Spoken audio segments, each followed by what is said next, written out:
Guys, on Zoom we'll be starting in just a few minutes. Can you guys hear me okay?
Hey guys, good morning, welcome to the live session of Stocks Number Trading.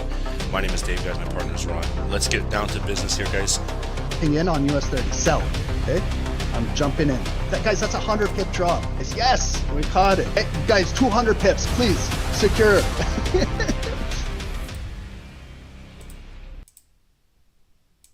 Recording in progress.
Hey guys, welcome everyone. Stocks Number Trading. My name is Ron. My partner is Dave. Welcome, guys. It's 11 a.m. Eastern. It's Monday, June 10th. Thank you everyone for joining. I appreciate all of you guys. How did everyone's weekend go? How is the start of the week going? How is everyone doing? Welcome everybody on Zoom and YouTube. I appreciate all of you guys. Dale, welcome. Good morning. Cindy, good morning. Conrad, welcome. Sang, good morning. Adrian, welcome. Thanks guys for joining. Justin, you can hear me now. V, Ron was silently wondering how Albania is going to advance out of the group of death. Yeah, I'm wondering that. I can't wait, guys, for the Euro Cup. It's in this week, starting Friday. First game, Scotland and Germany. I'll be heading out in the next 2 weeks. I got tickets to go see Albania versus Spain. I couldn't get tickets against Italy or Croatia. Those were sold out long time ago. But I don't know how they're going to come out of there. No clue. But that's a group of death. That's a tough one. So I hope everyone enjoys the Euro Cup coming up. If you do watch football, it's going to be exciting. So thank you, Christopher. Welcome. Promillo, thank you for joining. User, welcome. Martin, Mohamed, welcome. Welcome. Alban, welcome. Welcome, guys. And everyone on YouTube, I appreciate all of you guys as well. Thank you guys for joining. Dom, Jake, Roundtree, Luke Carey, welcome. KJ, welcome, guys. Okay, so we got a lot going on this week. Some of you guys are well aware we have FOMC on Wednesday at 2 p.m. So make note, Wednesday's live, we're going to get it started at 12. And we're going to go right till 3 o'clock. We're going to go for 3 hours on Wednesday. Tomorrow, I won't be here tomorrow. I'm going on a field trip with my daughter. It's an all-day field trip, grade 2 field trip. So I volunteer for that. So tomorrow, we're going to take a day off. And then we'll be back Wednesday, Thursday, and Friday. Okay. So plan for today is, it is start of the week. We're going to go through all of the news. We're going to go through Forex Factory Monday to Friday, make us all aware of which are the important days out of the week, which days we should be trading with proper risk management. We'll go through the earnings calendar this week as well. I already went through it. There's not too much busy days with earnings this week. And then we'll get into the charts and we'll do a top-down analysis on gold and we'll do Nasdaq today. Normally I do US 30, but we'll do Nasdaq because today is a very special day in tech. Did anybody see Nvidia today? Did their 10 to 1 forward stock split, and Nvidia is trading currently, I think it bottomed out at 117. It opened, I believe, at 120. And right now we're trading at 121.50. So we'll take a look at that as well, okay? So we'll watch Nasdaq and gold, okay?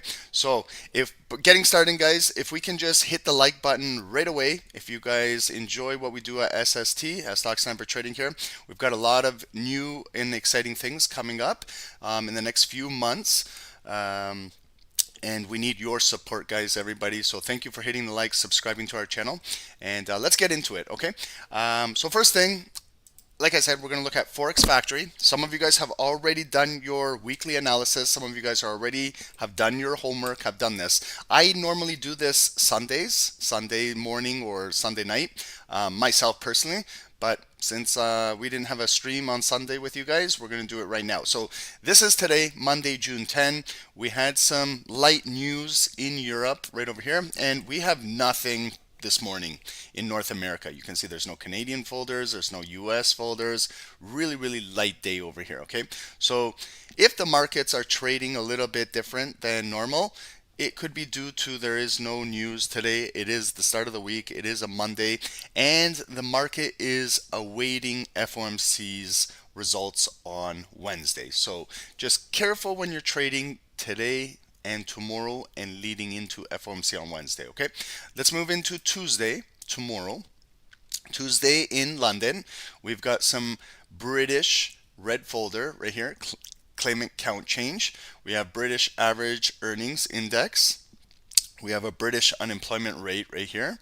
So just a recap of last week's NFP. Did anybody make any sense of last week's NFP? This was a big day Friday morning.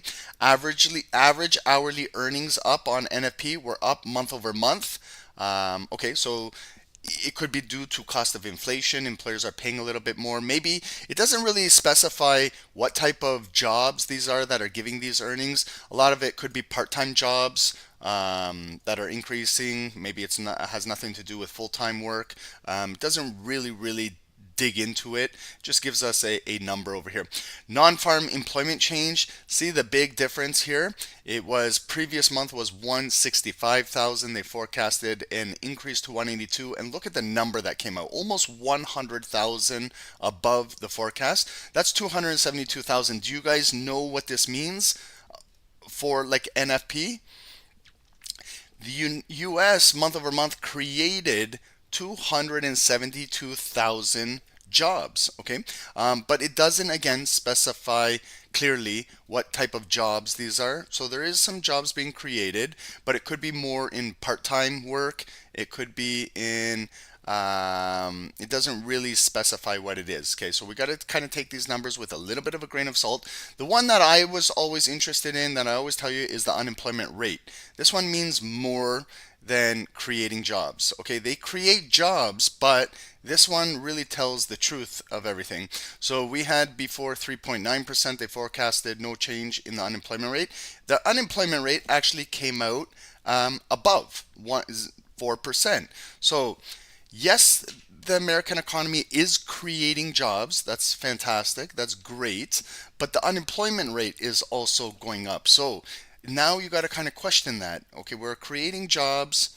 Average hourly earnings are going up, but the unemployment rate is going up too. So this is where you got to kind of dissect this and really look into more in depth what jobs are being created. Is it agriculture? Trading Zane, yeah, you're correct. Is it more agriculture jobs? So agriculture, that doesn't really affect me. You know, like I'm not in the agriculture industry, so maybe unemployment is going up over here and jobs are still being created. So that's why you might get a skewed reaction.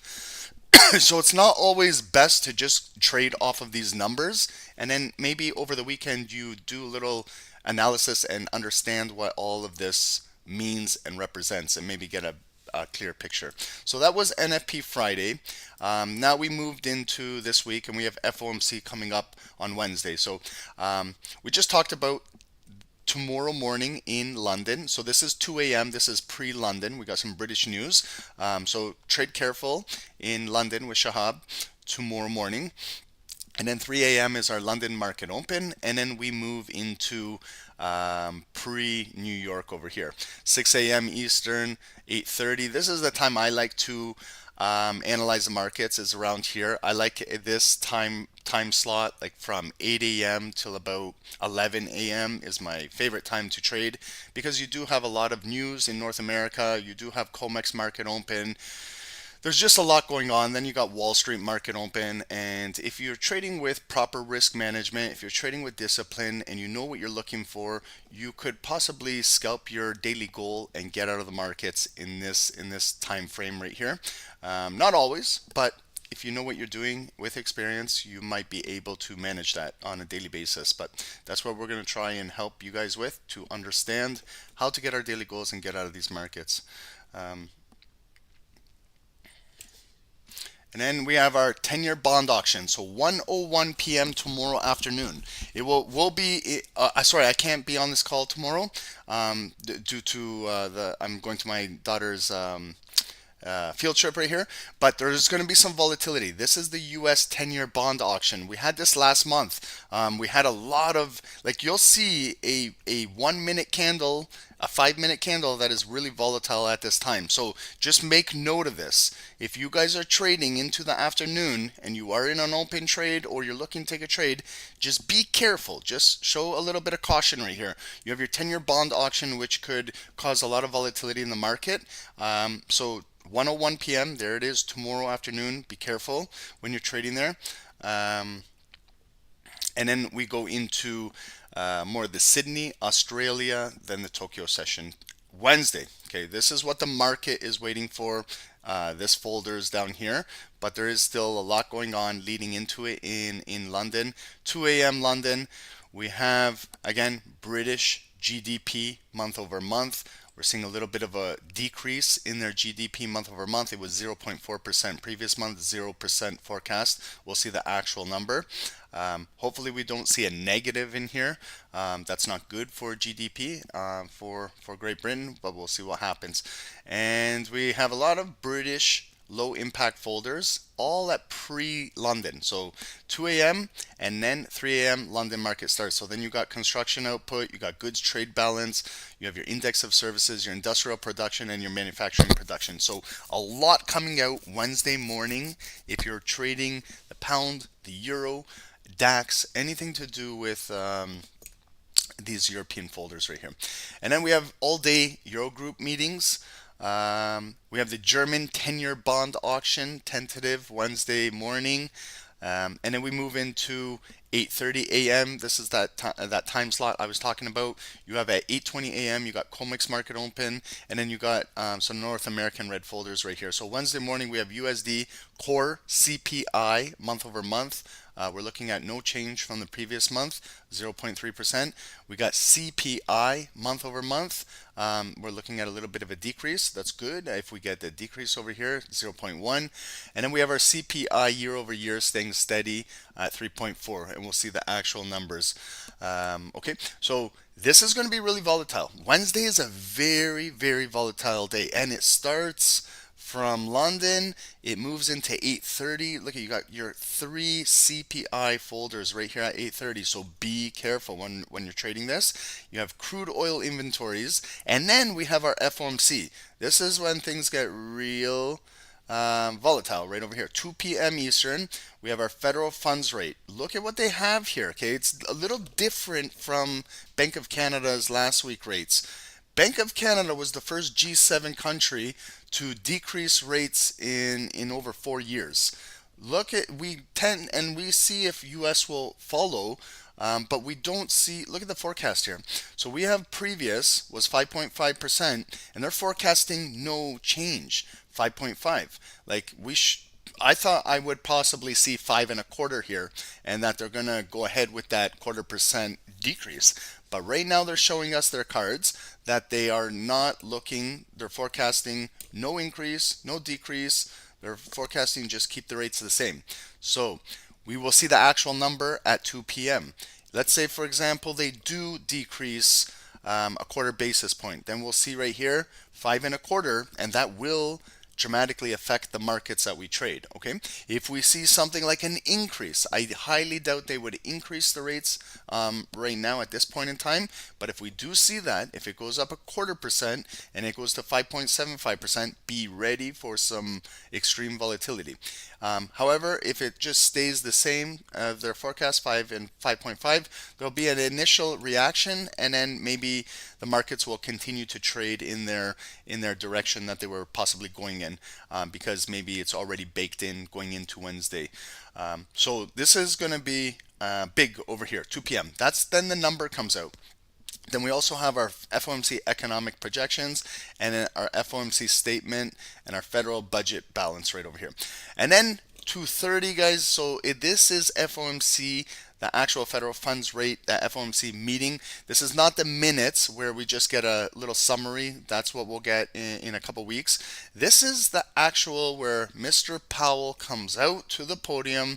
I'm speculating he's going to wear a blue tie, and he's going to come out and he's going to explain how they got this actual number right over here, whether it's 5.5, 5.75, or 5.25. He will explain how they justify that, and then he'll take some questions from the audience. He'll take some questions, answer them. Normally he dances around the questions as usual, and then he'll give a little bit of what investors, traders, everyone likes to listen to is forward guidance.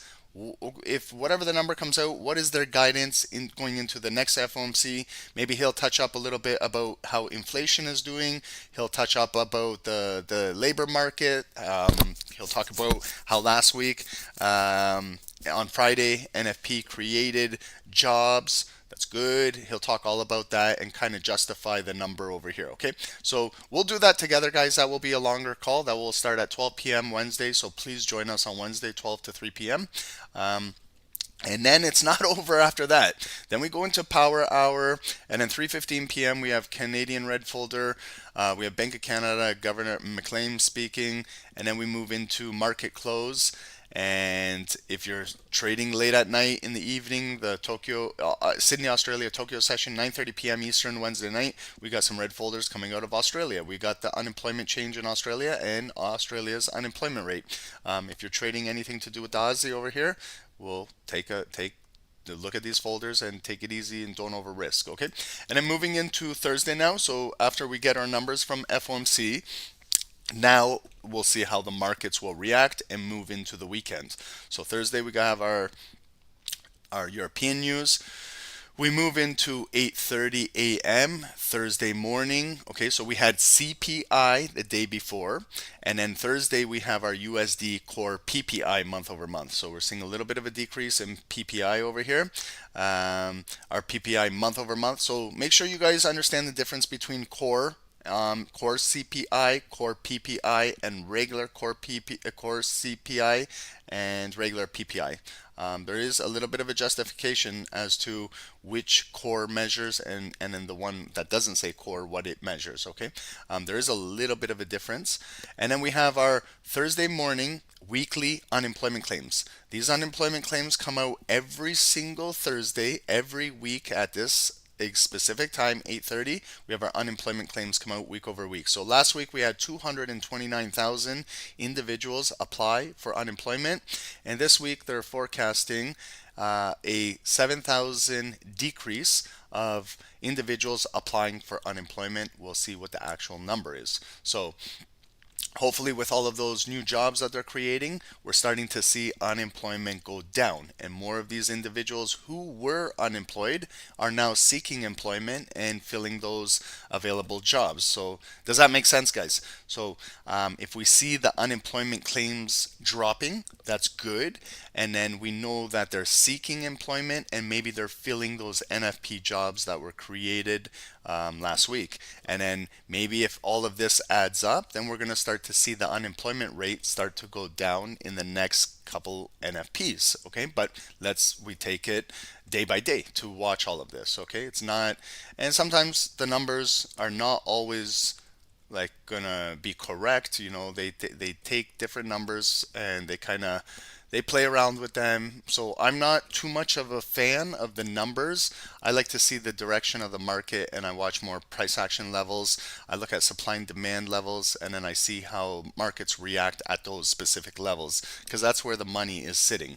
The numbers will just maybe move the market in a certain direction, but ultimately it will come down to go into those supply demand zones to see where the buyers and the sellers are and how they'll react in there. Okay, and then Thursday we move into Wall Street over here.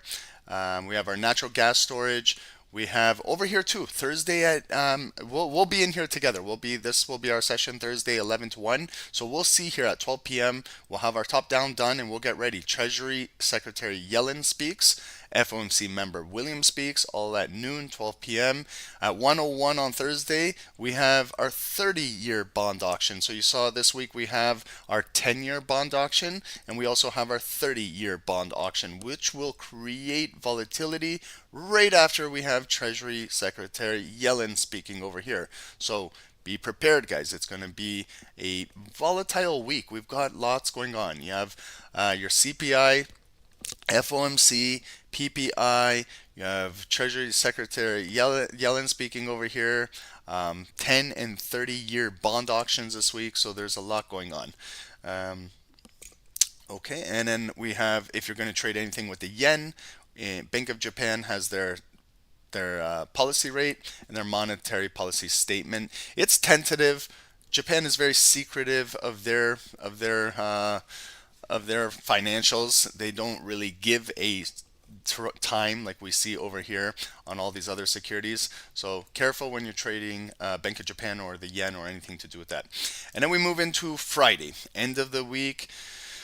Let's see what we got. We have some Japanese news after midnight on Friday morning, and then we move into the Bank of Japan press conference. Then we move into pre-London and London. You got some French final CPI, Italian trade balance, consumer inflation expectations in Great Britain, and you have your trade balance in Europe. So, but Shahab will take care and walk you through all of these folders in the Londons, and then we move into Dave over here in Wall Street and leading into Wall Street, and then I'll come in and we'll finish off the afternoon on Friday. We'll watch the markets, okay? And any news or related stories are here if you want to read up and read up on anything that you're trading. Like over here, if Sterling hits 22-month high against the bruised euro. So if I was trading anything to do with the pound or the euro, I would maybe want to open up this folder. It was released 2 hours ago, and maybe just read this related story. Euro GBP hits a 21-month low after EU elections. Maybe I want to read a little bit about that. Here's the Federal Reserve preview. Maybe I want to read up on that. Whatever. So this is just a free site, Forex Factory. Most of you guys do use this, and it is pretty handy. Now let's get into earnings this week. So earnings this week, I always take a look at the entire week: Monday, Tuesday, Wednesday, Thursday, Friday. I know my specific days now. I know Tuesday has CPI. I know Wednesday has PPI and FOMC.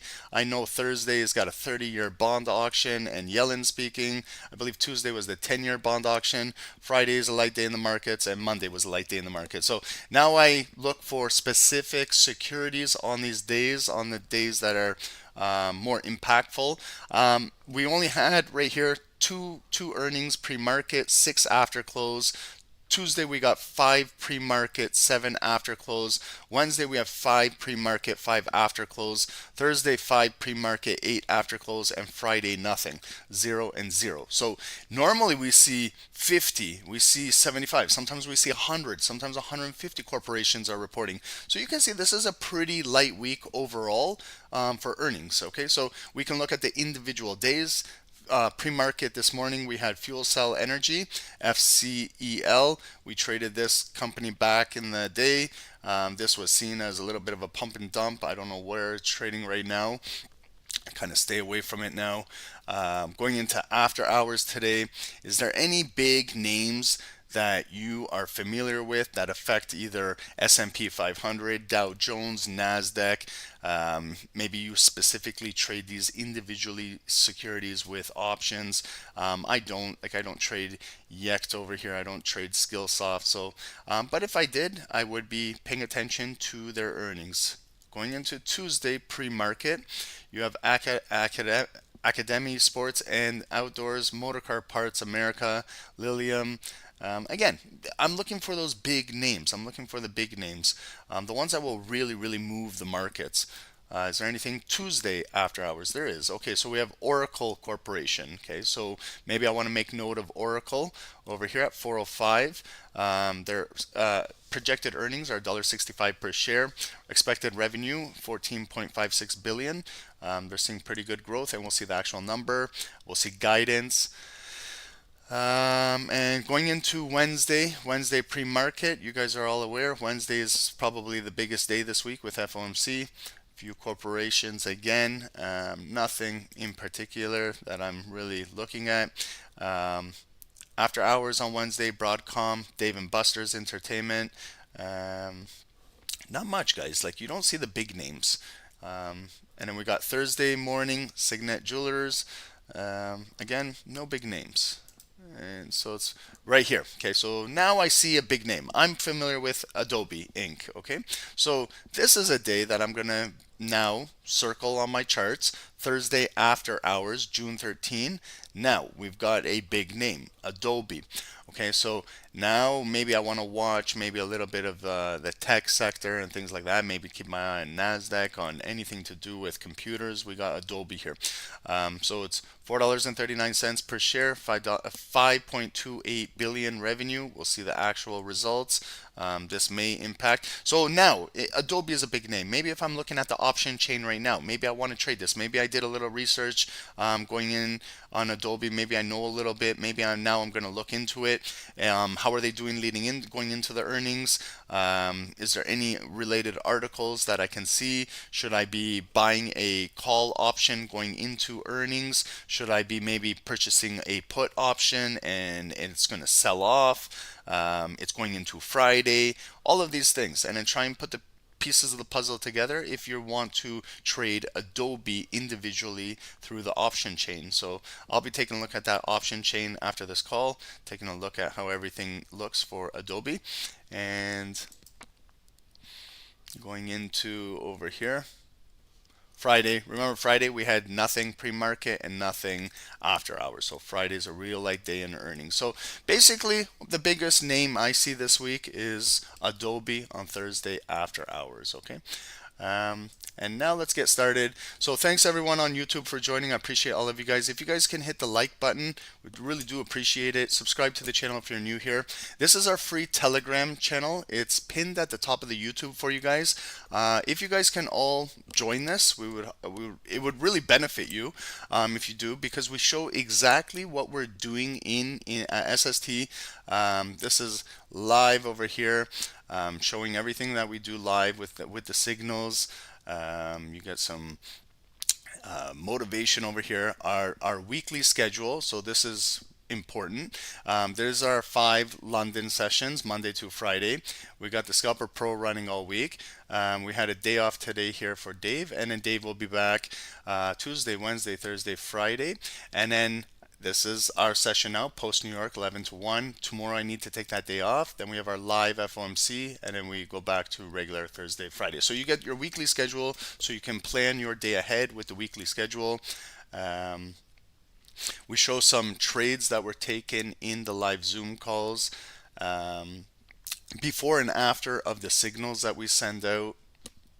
And just anything we do in here, promos, giveaways, showing members success at SST and everything like that. But that's in this free Telegram group. It's pinned at the top of YouTube if you guys want to join it, okay? And before we get into the charts, I just want to see what Nvidia is doing. Okay, so remember what I told you. They announced the split. Remember we were trading at over $1,200 last week, Thursday, Friday.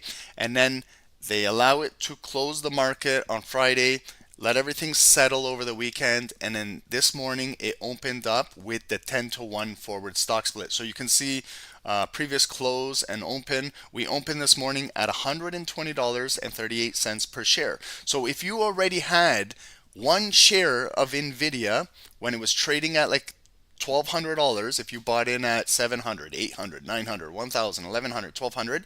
Now when you look into your brokerage account, you should see now you have 10 shares of Nvidia. It's priced at 120, but do the same math, do 10 times 10 multiply 120, and you still get 1,200. The share price is still the same, the market cap is still the same, but now you have multiple shares because they got split into fractions. So it's a way how to start to build your position and to add more shares. And who knows, maybe Nvidia in the next 3 years, 5 years, 10 years, it might appreciate back up to all-time high to $1,200. Maybe it breaks it, it goes 13, 14, 1,500, and your shares, your appreciation of your shares will also appreciate. And then maybe Nvidia will issue more shares on the market and do another 10 to 1 split, and then your shares will continue to multiply by 10. And it's a great way if you are invested in a blue chip company. These are companies that have growth, that have future, that have some type of technology. Apple has done this. Like big names, Apple has done stock splits. I've been part of 3 of those already since 2008. This is the first one. Nvidia just did it. We've had Amazon, Tesla, some other big names to mention. Remember, this is completely different from a reverse stock split.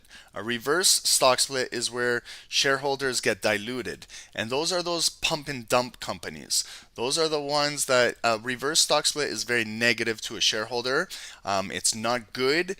So this is completely different. This is a forward stock split. So make sure you guys know the difference between a forward stock split and a reverse stock split. Do you guys know what the difference is, or do you kind of understand? Real companies do forward stock splits. Shitty companies do reverse stock splits, okay? So, and they dilute the shareholder if you're part of a reverse, okay? And then we can see today's dip, day's range. That's what I like to look at, the day's range. So that's why it's neat and handy. You can look at these without even looking at a stock chart. I can see today's range. It opened at 120.38. 50 cents lower than the previous close on Friday, and it dipped down to $117 and a penny. So now I know that that's my low of the day. That's maybe where the support is starting at 117, because the market dropped down there and it got bought up, and then we moved right back up to the open and more. So now we're at the high of the day, and we're up 1.3% right now. So if you wanted to buy the dip or wait for the dip at when it bottomed out at 117, maybe you look at the option chain. You look at the options at 118, 119, 120, 121, 122. And if you felt like today Nvidia was just going to be a brief little sell-off and then continue to move back up with the split news, then you would have made a nice little percentage in your pocket by scalping a call option on Nvidia. Like when it dipped down there at 117, let's say for example you bought the 120 call option, just that appreciation, how it came up there in such a fast time in just a couple hours, you would have made a nice little percentage gain on that. So that's if you think that maybe like now we're trading at 122.60 and you think maybe it's going to sell off now and come down, maybe you purchase a put. You look at a put at 121, you look at a 120 put, maybe a 119 to see, and then if it comes down, you'll make a nice little percentage. That's if you're scalping options. I don't recommend that unless you have experience. You can look at the Friday options that expire this Friday. It's Monday today, so our weeklies expire this Friday. You can look at 2 weeks from now, Friday 2 weeks from now. You can look at 3 weeks from now. You can look at the monthlies.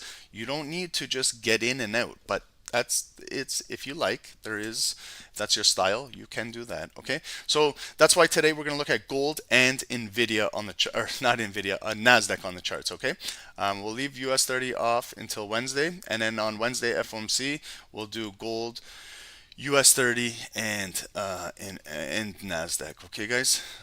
So welcome everybody. Thanks guys for joining everyone. Tony Gold, welcome. Grand Rising, welcome brother. Korab. Ushipe, kuya. Mirman Jess, welcome Korab. Cheers and thanks for the gems, Ronnie. Robert Macedonian, welcome. I'm going to Macedonia. Guys, I'm coming to Albania in 2 weeks. I'm coming to Germany first. I'm going to Albania and Spain Euro game. Flying to Frankfurt. And then from there, I'm coming to Macedonia to see my family down there for a little bit. And then going to southern Albania and Kosovo. And then finishing off in Turkey, in Antalya or Bodrum for a couple weeks. And then coming back to Canada for 7 weeks. So I'll visit everyone. I'll see everyone in Europe very, very soon. And maybe hit up Greece as well in Mykonos. Okay, so let's get started. Gold. Is anybody in any trade on gold right now as we're speaking? Is anyone buying or is anyone selling right now? I'm going to drink a little bit of Tim Hortons coffee here. Again, if Tim Hortons is out there, please, SST, it needs a Tim Hortons sponsor. One large regular coffee and 20 Timbits a day. That's all we're asking for. Okay, so let's start off with a top-down analysis on gold. We're kind of in this range right now. So we're ranging 2,306, and we've got support being established at 2,300, psychological 2,301. Okay, so let's start off with a high time frame. Let's start off with the daily. I'm not going to spend too much time on this because we want to get into the markets, but just looking at the overall everything up here. Okay, so I'm looking for zones, bigger zones that have already been created in the past. I can see that this level kind of right here, where I'm drawing this red box right over here. I see that big impulse break, and then it came back down and closed down there. Then it came back up, they pushed it down, it came back again, an impulse break, came back down, closed there, then the big bearish candle pushed down.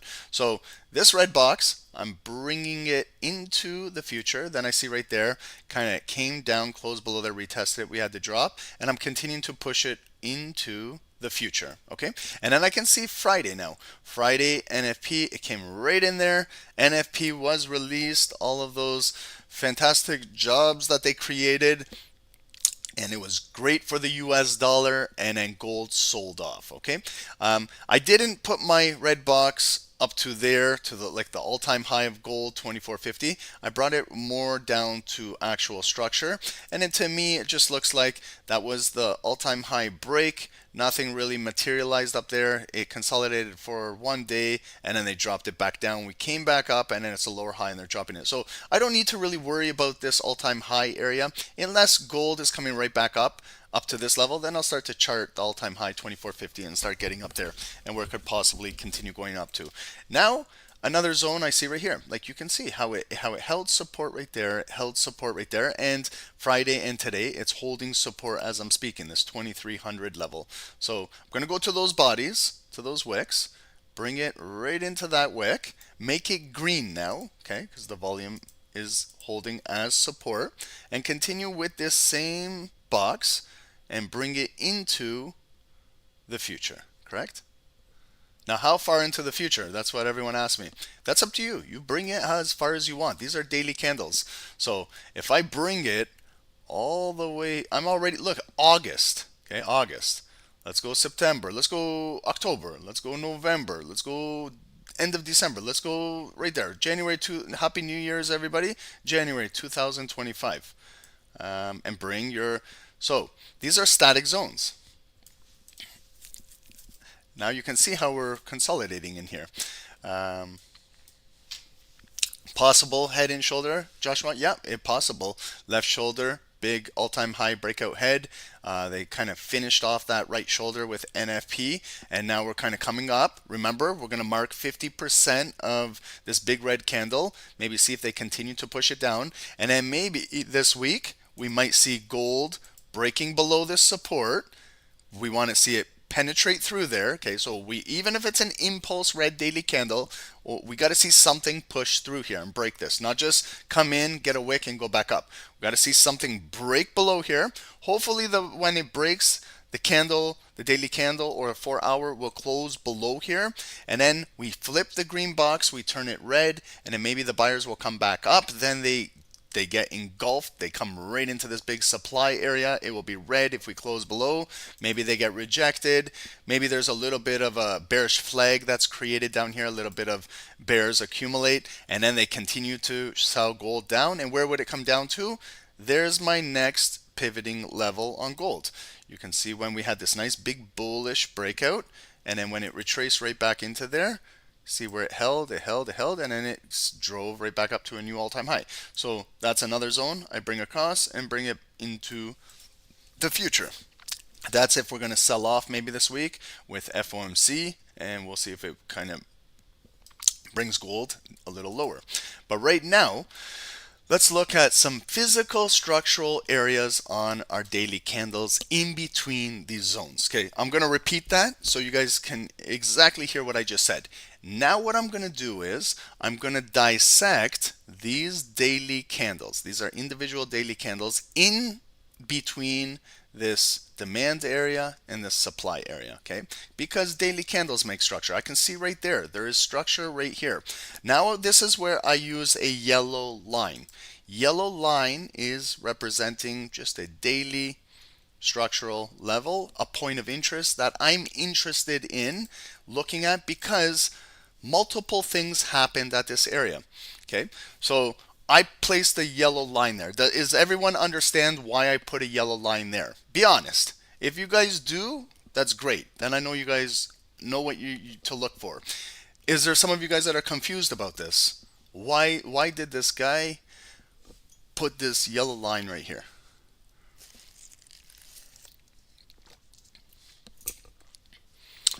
Yeah, multiple hits. Patrick, you got it. Acted as both support and resistance. Robert, I like that answer. So many bodies. Yep, we got bodies there. It's just a lot of touches here. If I look back over here, the candle closed above, came back down, red, red, red, came back, closed above the yellow line. There it came down into that kind of yellow line, back up. Hit the yellow line, back up. Hit that yellow line, back up. Here the body closed right at the yellow line, opened, continued to push down. Then it kind of came up and back down. Closed above, retested. But this is when you get that shitty consolidation in here. But then up here, it came back up. Now it's using the yellow line as resistance. Go back down. Come up to the yellow line, go back down. Come up to the yellow line, go back down. Come up to the yellow line, back down. Now we got a green body close above the yellow line. And then you notice the big body candle is 50% of. So this is also what I look at. When I see big size body candles that close above or below, this yellow line is right at 50%. I'm also a psychological trader. So then we had volume close above. It continued to push. There's gold's all-time high to 24.50, I believe. And then it came all the way right back down. And look at when it sold right back down on those two big bearish days off the all-time high. Look at where it kind of paused right at this yellow line. It's 23.26, 23.25 is that number, that psychological number. 23.25, 23.50, 23.75, the 2400. Look at 24.25, 24.50 all-time high. If we break out above, I'm assuming we're going to go up to 24.75. And it may be psychological 2500. So take it like those 25-point increment moves. Just like FOMC, they're going to drop or go up or pause, but they're looking at 25 basis points. It is just a nice psychological number for the markets and for our brains. So right here, it came beautiful right into it. We bounced back up. And then we're coming right back down. Look, we tapped the line back up. Tapped into the impulse break below it, but closed right at it. Came again, impulse, lower low, came back up. Came right, so you can see how it's holding. This bullish candle was printed right at this, and we came right back up. Now we had Friday NFP. This massive red candle push all the way down to the demand zone and closed near the low. So we closed 95% probably near the low on the daily, and we opened today. And did we break the low? Did anybody look at the daily wicks right over here? So if you looked at Friday's low 22.77 and we opened red today, it came down red, red, red.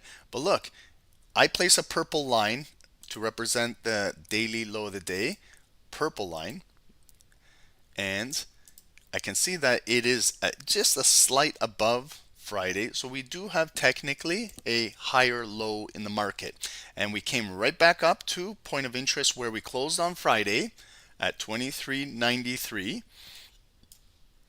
So I'm going to place a yellow line here in case we do come back down right there. That is a point of interest. We closed there on Friday and we came right back up. And look at now, we have a big bullish candle.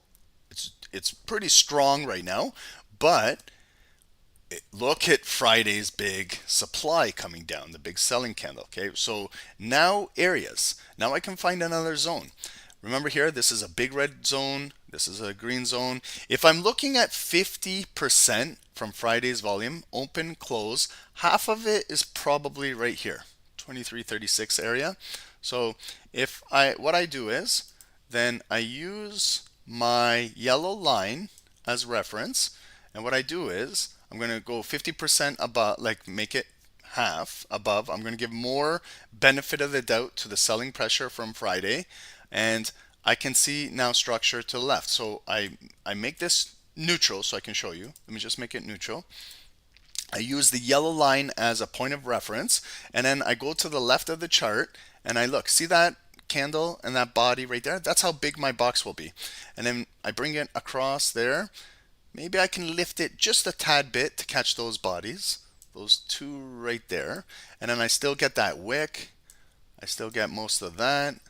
I get most of this. Yeah, there was that minor breakout right there, but then I come back inside here and then I see that was a red candle, came right in that box, go back up, came right in there, back up, back up. So kind of give me another zone. And what I do with this one is it's a lower high zone from this red one above me. But I'm going to see if we come up green, green, green, green, green, maybe we get in here and then they reject it back down with that big volume from Friday's NFP. So I established a new zone now. So I continue with my theme of stretching it into the future. But I'm not going to make it neutral. I'm going to change the color to red to represent that this is another area of possible supply if we get up there. So now I have more of a daily tight range in here. We have this candle that's coming up, so maybe if it comes up all the way back up bullish into there, then maybe it will get rejected back down. Okay, if the buyers can, if the sellers reject it back down and we have a nice strong daily candle building, I look where is about 50% of that volume. If, for example, if it's right there, and then maybe it creates a higher low, and then maybe tomorrow or FOMC gold is maybe trying to break out of here. If we break out of here, maybe we possibly close on the daily above there. Then what I do is with this red box, same zone, I flip it green. Maybe it might pull back in here, and this might be demand going forward. And then who knows? Maybe gold is coming right back up and going to take out Friday's NFP. Maybe up there. Okay, but that's got a long way. Like that takes a lot of hard work and volume and a lot of buying, because on Friday we really sold off. So this could be just a small pullback.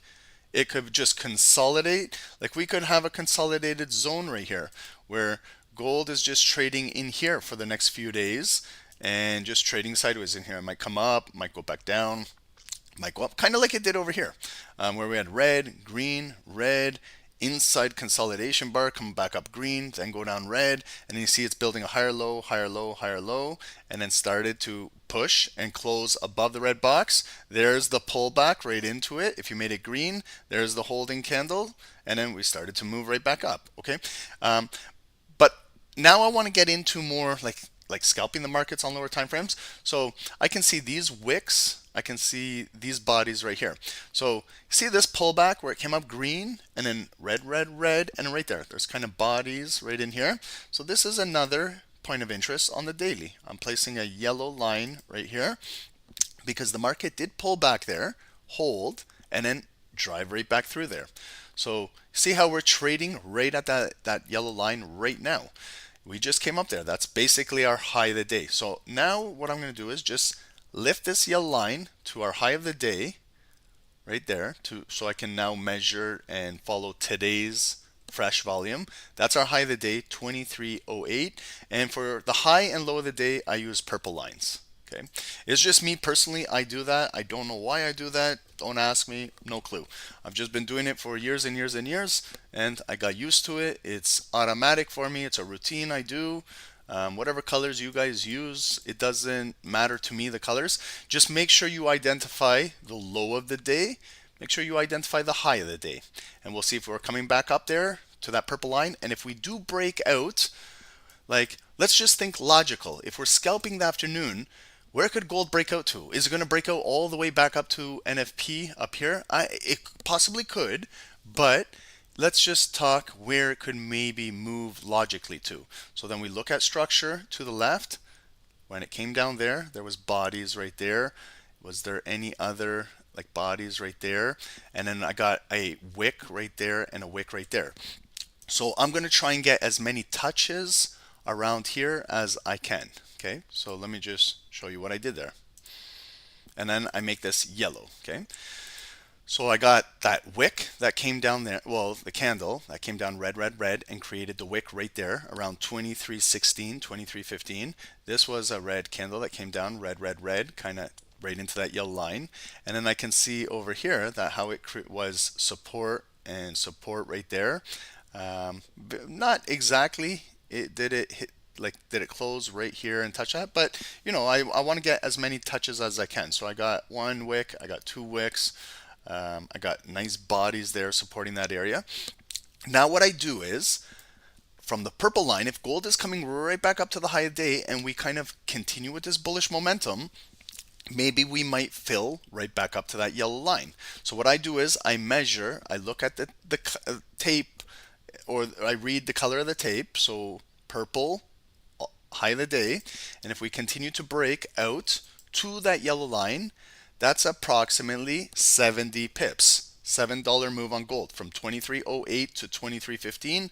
That's a $7 move. That's about 70 pips. So for me, if I'm scalping 5-minute candles, 15-minute candles, 3-minute candle, 1-minute candle, maybe that's all I'm looking for. I'm looking for gold just to continue on the daily to push up to that area right up there, and then maybe go to a break even, maybe start to trail my stop loss, maybe trim 80% of my position, make my daily goal, leave the rest with a break even. Because it could just continue coming up green, green, green, green, green. We get right to that yellow line, and then we still have all of this supply above us here. It might come right up there, and then it's a wick, and then they push it right back down. Okay, so that's one zone. From the purple to the yellow. If it continues to move, will it move from 23.15 all the way to 23.25? That's 100 pips. $10 move, 100 pips. I can cut that in half. I can see exactly where I can cut it in half. I see bodies right there. Maybe bring it right there a little higher. Catch a few wicks. It's probably 50% of these yellow lines if I want. But we're nowhere near there, so maybe I don't need to worry about that. What I need to worry about now is we touched our high of the day and then kind of just got rejected right up there. Now, if it continues to come down, where can we kind of find maybe a good support level? Maybe now if we continue to come down, we got some nice good bullish volume below us. I got to find my maybe next pivot area. Where could it be? So my next yellow line, would it be at these bodies right here, 23.01? Body, or could I maybe lower it to this body right here, body, and then it's 2,299. So you know, or I could just go halfway, a little bit right there, and keep it at that nice psychological number, 2,350 cents. And then I'm a little bit above, a little bit below, and then that's where I can draw a zone. Okay, right there, a little bit above, catch those bodies to the yellow line, go a little bit below, same distance, bring it across, and now maybe I find my fair value gap or my psychological 50% zone right in there. So you see what I did there? Now I give the benefit of the doubt. If gold sells down, if it continues to come down red, red, red, maybe it will come down red, red, red, right into maybe that yellow line, 2300 exactly, maybe a give or take a little bit below or anywhere in here. And I want to see if today's buyers of gold will protect this pocket and then bring it back up. Okay. If they fail to hold this green zone, it's a very important zone. If they fail to hold it in here, then we might see the red volume push down. And then I look on not just the daily, but I go to the 4-hour or hourly, and then I see if it comes up and it gets rejected at this box. I make it red. They absorb it, and then they push it down. Then all of a sudden we're coming back to where we opened today. Maybe we're coming back down to the low of the day. Okay, but now I'm starting to figure out my daily zones where I could scalp or just watch or place alerts on my charts, and then just go with the flow of the volume. Okay, so I'm going to be now going to a different time frame. I'm going to be dropping to the hourly, but Friday, NFP. We had the big sell-off on gold, and then we have a little bit of a pullback today, and it could just be, again, a little bit of a pullback, and they might continue selling off gold. Okay, so but it is bullish right now, and we're approaching the high of the day again. So what I do now is I break down the daily, and I go into 60 minutes, 1 hour. There's Friday's NFP starting 1 a.m., 2 a.m.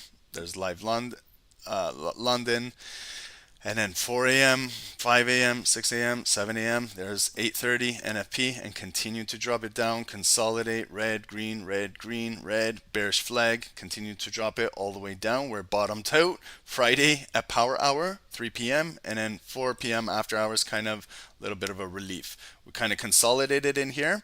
We broke out this morning, 7 a.m. Nice big bullish, strong hourly candle breakout, close above. It's retested that box that I just put, came back up. We came down red at 10 a.m. and now we're coming right back up green. So we have now a bullish flag that is kind of consolidated at our high of the day right up here, the purple line, and our green box, our daily, that fair value, and right in there. And I'm going to make this neutral. So this is our hourly consolidated box. We came up green, high of the day, came back down. Good buyer's support there, kind of rejected it, came back up. Then next hour again, we came back down here. Buyers protected this area.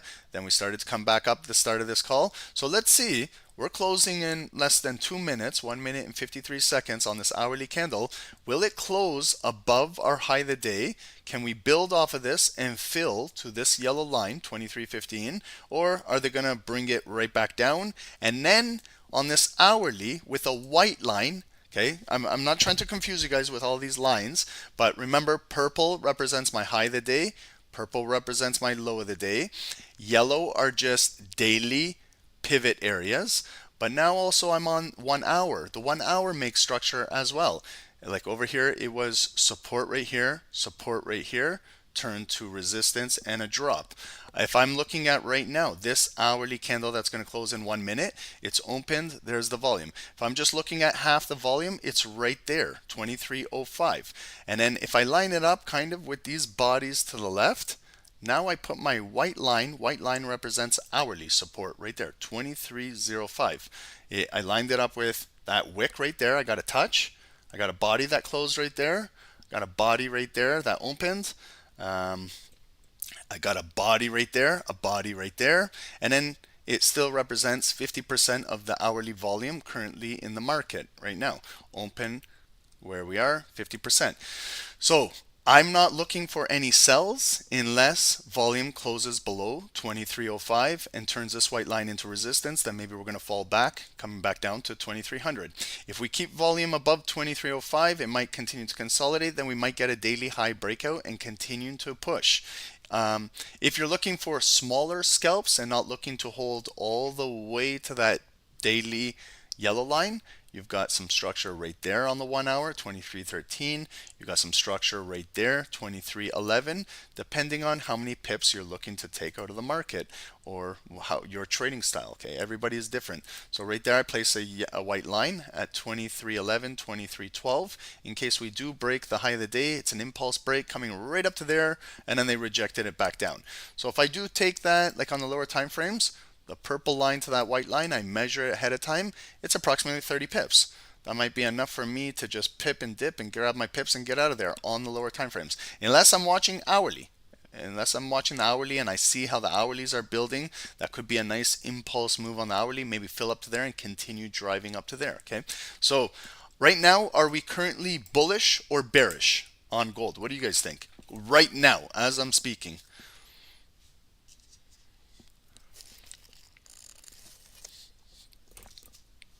Bullish, Sydney? Okay, so to be bullish, we got to break our daily high. Okay, you see right now, we're almost there. So I like to watch it on the 5 minutes.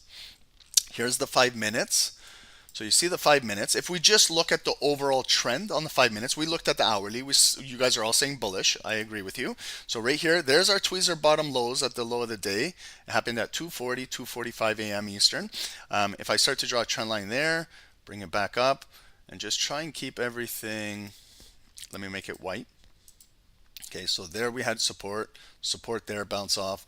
That big red candle came down, was see how it gained support at that yellow daily interest line, 2300, nice psychological level. Again, we came down, held the trend line. So if I want to extend this trend line, you guys are absolutely correct. We are still bullish. It is ascending. It's like a plane taking off. We're flying high. We pull back, go higher. We pull back, go higher.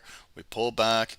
We're now breaking that daily high. Okay, so this 5-minute candle is closing in 3 minutes. We just broke our daily high. See the purple line? I don't know if you guys can see it in there, but I'll put the purple line. I'll put the consolidation box right at that purple line. Okay, now do we see any structure being built on these 5-minute candles? Okay, this is where now if I'm going to scalp the market. So remember this white line, 2305, that was that hourly support line. Now, if I want to draw like a 5-minute zone, I can see right there where bodies on the 5 minutes, right there, and bring this across. So if we ever pull back into here, I'm going to assume that this is going to be a nice pullback buy. So if we come down, like right now, we got rejected. We impulsively broke above our daily high. So you got to create a higher high in order to continue to move in an upward direction. We just had that on this candle. It broke the previous high, daily high. 2309.355 is our new high of the day. It came up. We got initially rejected back down, but now it's still filling back up. Are we going to close in the next 2 minutes above that daily high and build off of it and continue to drive maybe up to that hourly white line? Or are we going to pull back into here and maybe start making some structure? But if it ultimately comes all the way back down in here, maybe that's where our trend line is. We're in that nice hourly support area, and on the 5 minutes, maybe we're gonna have a nice buy opportunity down there. Okay, so some traders trade with pending orders. They throw a pending order inside here. If I'm active trading, scalping the markets, I don't necessarily tend to use pending orders. I hit market executions. I'll hit the buy and sell button whenever it comes down there. But if you want, you can test it out. Just if you're testing out pending orders, use a demo account if you're testing it out to see what happens here. But also, guys, okay, look at this. We've got 4 wicks here. A wick, a wick, a wick, a wick. 5 wicks. There's another wick. So I use these smaller lines right here to now give me a little structure on the 5 minutes. So you see how we came up right to that red line? I use these smaller red lines on the 5 minutes. So it came up there, got rejected. Came up there, got rejected. Came up to the red line, got rejected. Came up to the red line again, got rejected. Then they really flushed it down, the elevator coming down. We closed above that red line right here at 1140. Then at the high of the day, then they really dropped it right back down, right into this green box, bring it right back up.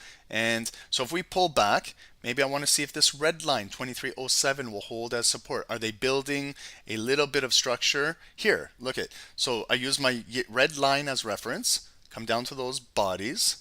There, I catch that wick right there, continue to come across, and maybe I find another smaller area of support right here. Maybe I buy this green box and not this one.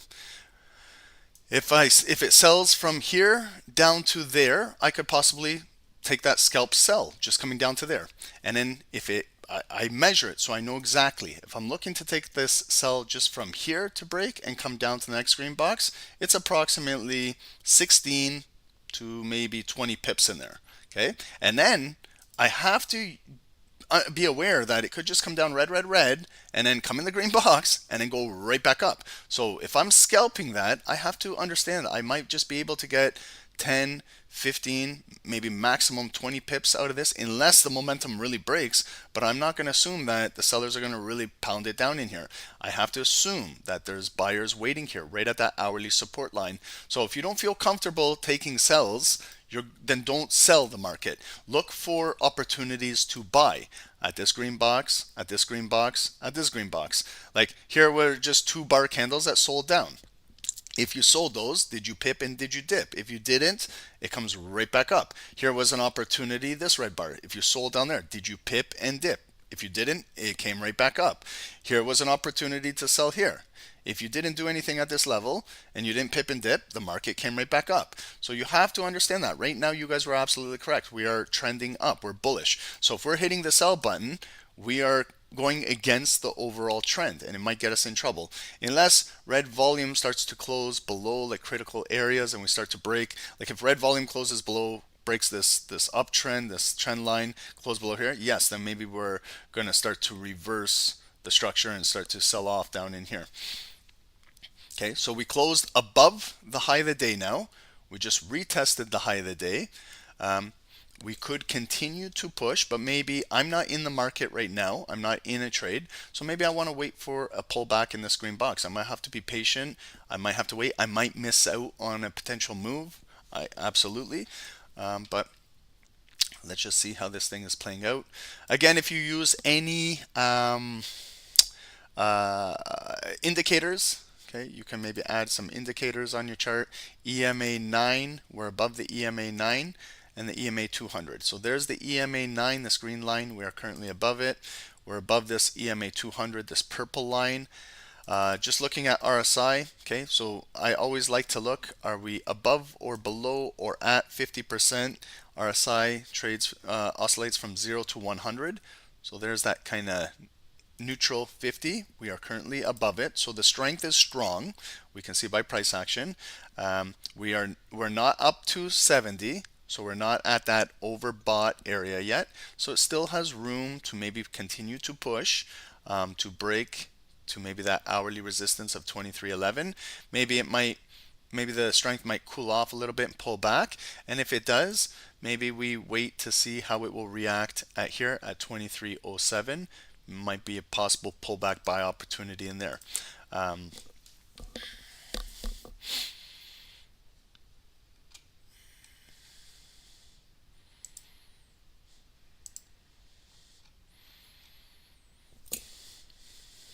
Okay, so it's really bullish right now. Mats, you made your daily goal with gold so you can watch and enjoy. Congratulations. Yeah, just like that. But be very disciplined. That's it. When you make your daily goal, that's it. You should be done. It's a great start of the week, Monday.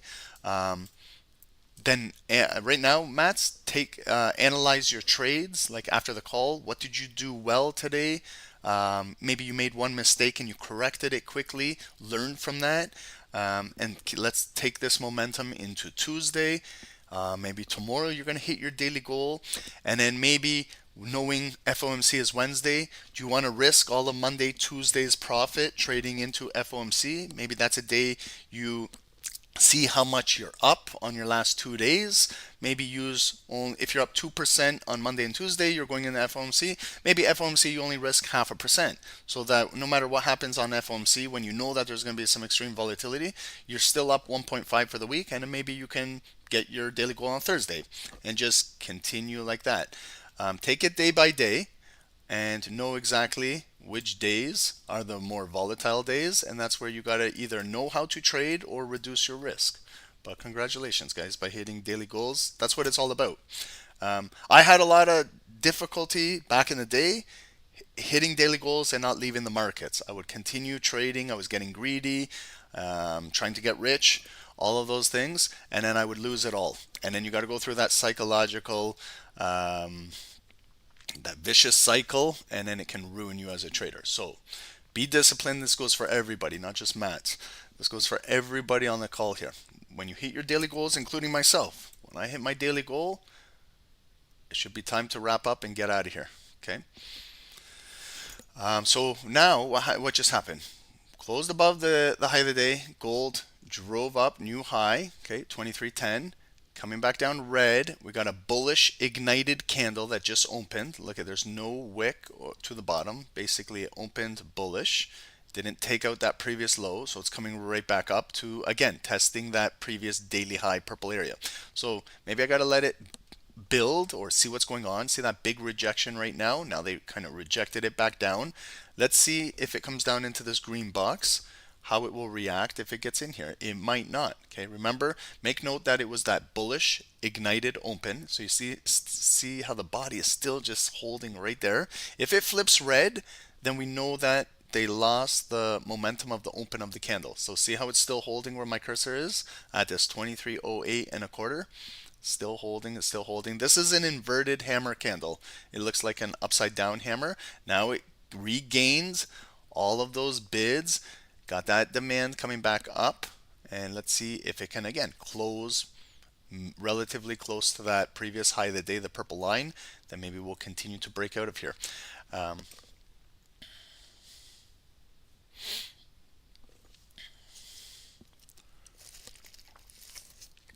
It's going to close in 3 minutes, so we still have a lot of time on this candle, but it is still holding the ignited open. It is coming up, but it's got a lower high, lower high. They are still pushing it down. So you see this candle bar is a big fight between the buyers and sellers. So now there, they flipped it. Now this is what is called a bearish pin bar, possible shooting star now forming. So it did come up there. They rejected it back down. Those buyers that initially bought right at open, now what that was holding that support just got momentarily violated. But look at the wicks. We've got a higher low, basically almost a tweezer bottom low. Okay, so now you look at the wicks. When you break the body, got to look at the wicks now. So you see right there, that previous low and that new low on our bar still holding. Maybe if we close below here, then we're going to use this red line as maybe resistance, and maybe we'll come back up, and then they sell it, and then we come right into our green box. Okay, and then we'll stay with this for a few more minutes. Then I'll look at Nasdaq. Let me just get rid of this big consolidated box because we're trading here.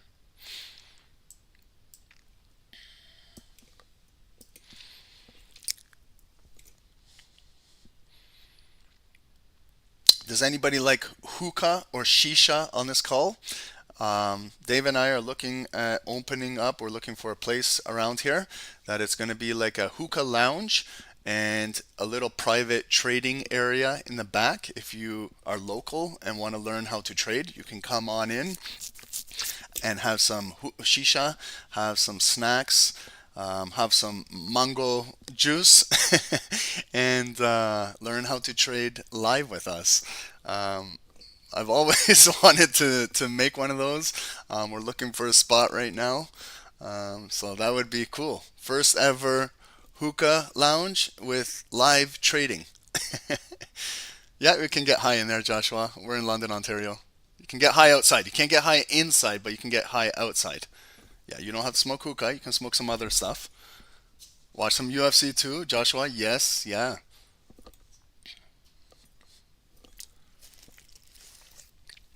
Okay, sorry guys, I get a little off topic here. Shisha and kebabs, yep.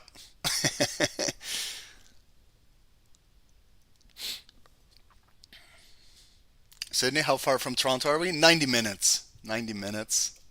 But with all the construction on the highway, it might be 2 hours now. Okay, guys. Tweezer bottom lows. Okay, now we got a big bullish candle coming right back up. So remember, I didn't say to sell. You're seeing only looking to see if structure breaks. Structure is not breaking. Look at that big bullish candle, tweezer bottom lows. Now, what is 50% of this big bullish candle? If it retraces, it's somewhere like right around here. So I use that purple line as guidance, and then a green box coming back across here. So if you're in buys, continue to stay in your buys. Nothing has broke below tweezer bottom lows. Like look at there. There was a nice clue, tweezer bottom lows, that the structure did not break bearish. 3-bar play mats, you got it. Yeah. So we're driving. We took out that previous 5-minute high. RSI still can continue to drive if it wants. Still lots of room to maybe push up to that 70. We did create a new higher high. That's really important to continue uptrends. But now if it pulls back, maybe it might consolidate above here, or we'll see if this green box can hold.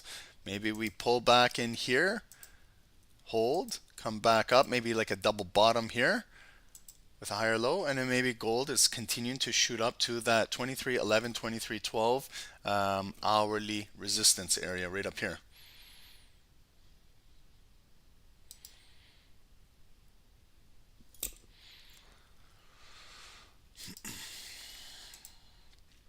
Okay, and then also for buyers of gold. This is where, in a situation wherever you bought in, now you got to learn how to manage a trade. Hopefully, some of you guys are doing that. I don't know how much pips you guys are up or where you bought in, but for example, if you're up 10, 20, 30, 40, 50 pips on a buy, your next thing to do as a trader is risk management. Okay, it's not to just look at how much money you're up, it's to manage. What do you do? Like what I do is if I was in this trade, for example, and I'm up 30, 40, 50 pips, number one thing I would do would be reducing my stop loss. If I gave this thing maybe 20, 30, 40 pips to breathe, then I would now start to reduce it to maybe 20 pips, maybe 10, maybe ultimately to break even. And then I have no risk in the trade. I'm in profit. Worst case scenario is if you get a huge red candle coming all the way back down to where you bought in, you'll exit the trade with break even. You don't make any money, you don't lose any money. That's why we also suggest while you're in profit is to learn scalability. Learn how to scale out a little bit. If you're up 50 pips, you don't need to close your entire trade, but maybe close 50% of it, close half of it. Depending, if you're a scalper, it's a different mindset. If you're in a buy position and you're holding gold going into FOMC or you're holding for the end of the day, then you got a completely different mindset than a scalper. And I'm just saying if you're in and out, because scalps don't last forever. But there's ways how you have to manage these trades while they're happening. We all want gold to continue to go up to all-time highs, but there's going to be maybe moves up here where it might come back down and you're up 50 pips and you didn't secure anything, and then it sucks when it happens. It happens to all of us. Okay, so there it came right into our green box. It got rejected out of there. It's coming now like a spin top candle, now with a bullish head again. So it might be a bullish pin bar. But you see how it kind of came right into our green box and holding. Okay, so this is sometimes how I stay in trades longer, is by if they keep respecting these green boxes, then it's just picking up more demand. It's picking up more bids, and then it could continue to make new highs. But you gotta respect, like give it room to breathe in these green boxes. I don't know where you guys bought in or where you place your stop loss, but sometimes when you see a red candle coming down on an uptrend, everyone panics. But it might just come down red right into a specific area, into one of these zones, and then that's it. That's where the buyers are pending. They're waiting in there and might take it back up.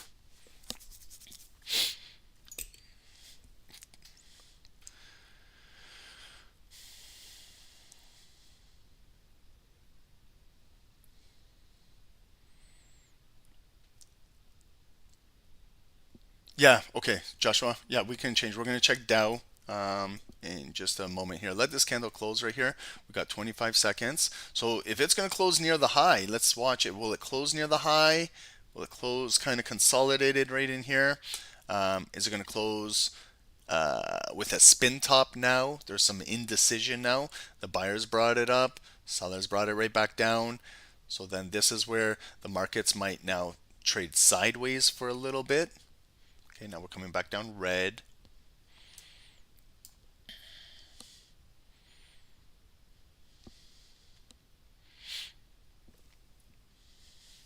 And then we're going to move over to, Nasdaq. We're going to check Nasdaq. And then if we have time at the end, we'll check Dow Jones. Nasdaq will stay on Nasdaq today due to Nvidia's stock split. Okay, so red candle now. We created a new high, got a higher low right here, red. Now it's going to, again, maybe attempt to come into this green box again. Okay, so we came right, again, right in the green box. Let's see if it will hold in here. This is where you may get some consolidation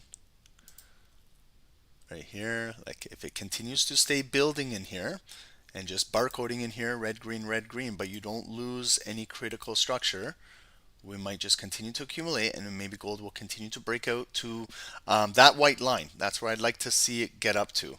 If it can get up to that white line, that's that hourly resistance up there near 23.12 up there.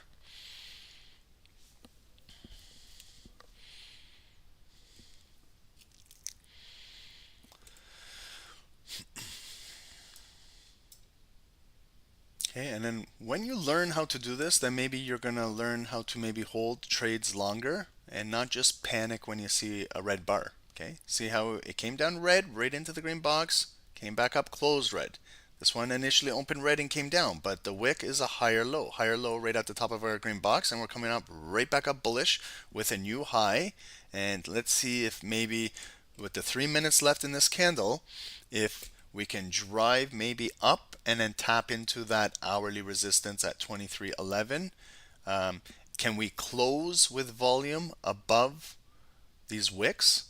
It might also get rejected and come back down. But guys, I don't have the Bookmap on right now.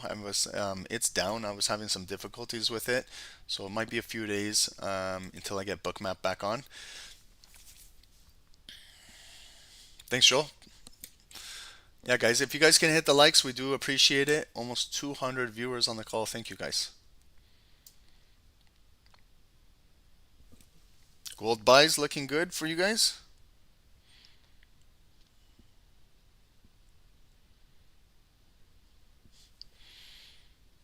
Yep. We sent out some gold buy signals. Show you right here real quick. Okay, so there was a few gold buys right here. Okay, so, oh, that was oil, my bad. Anybody took the oil signals? Oil. Did anybody hear about the Saudi news with crude oil? Historic times. I'll talk about it. Okay, so we got gold. Finish this. We'll stay with gold till 12:30. I just want to talk about crude oil real quick.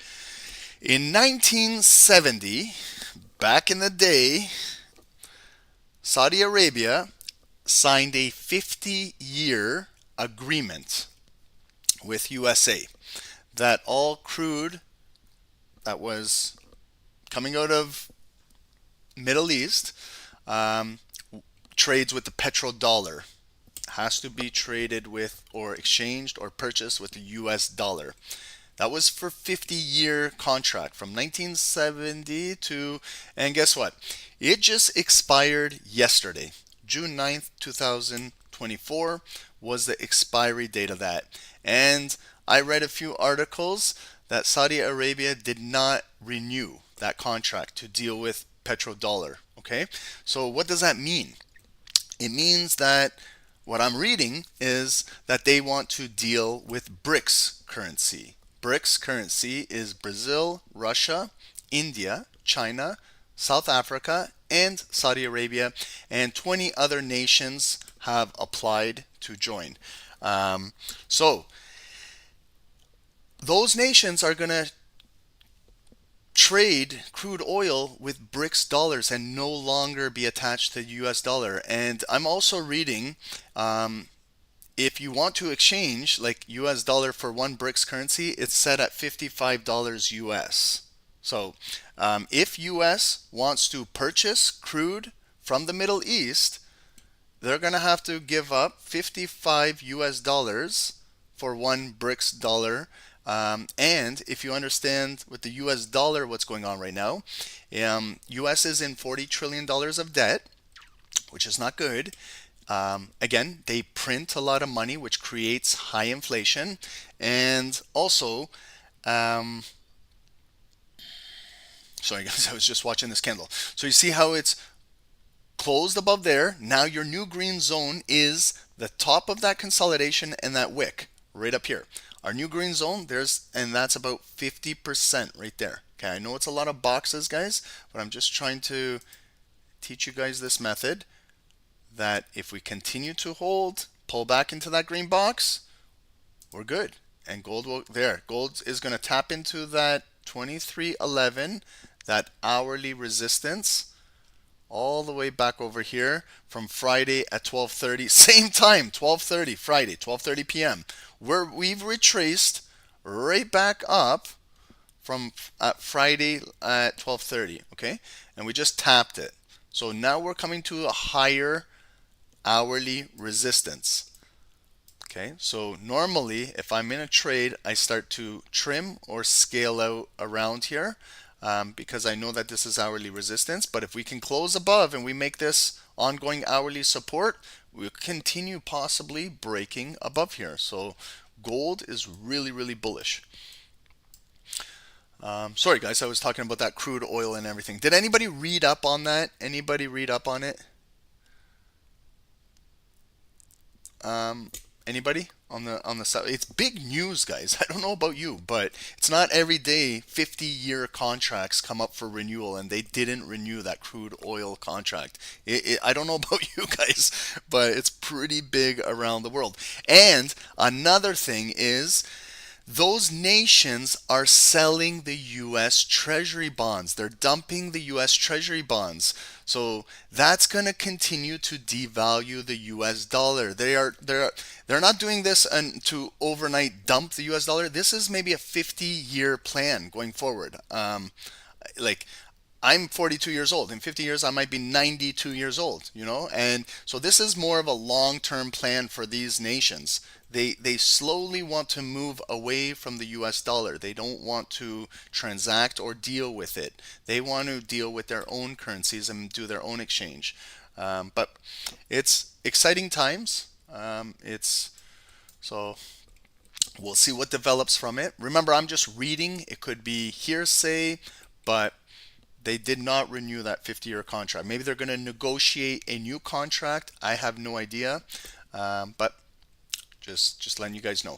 Okay, so we are currently breaking above that hourly resistance area. This may turn into hourly support going forward. Okay, so again, another zone. Maybe you use your white line as a point of interest, come down to maybe that previous wick right there, and then if we trade into there, assume that the buyers will, maybe if it comes down red, the buyers are waiting, pending right here to continue to buy this move of gold. But if it drives all the way up to this yellow line at 23.15, you have to know, I'm telling you right now, that this is a daily point of interest. And if the 5-minute candles are starting now to get overbought the strength, we're approaching that 70, and I know sitting right there is a daily point of interest, that might be time where you do not get greedy anymore. If gold drives all the way back up there, that's where maybe it's going to get rejected and come back down. Okay, just putting everything together. If the 5-minute candles are starting to potentially get over bought up here, and the strength is starting to get overbought, and I know that I do have a daily point of interest at 23.15, that's where maybe all the higher time frame sellers, the daily sellers, are waiting to absorb all of this and sell the market down there. Okay, so this is where you have to be a little bit more professional and not just hope and pray that it's going to continue to drive, because these are critical levels in the market here. If it does get up there, it might not. It might create a lower high and we maybe don't even come and touch up here. And then when you look at the left of the chart, here was a 5-minute breakout on Friday at 12:45 where it broke out right up there to 23.15, and that's what started that big sell-off right there. Okay, so now we didn't create a new high. Again, maybe we might consolidate now at the previous high and towards that hourly support, white line right here. We might get now some type of consolidation. Good job on the buys. If you guys had gold buys, congratulations.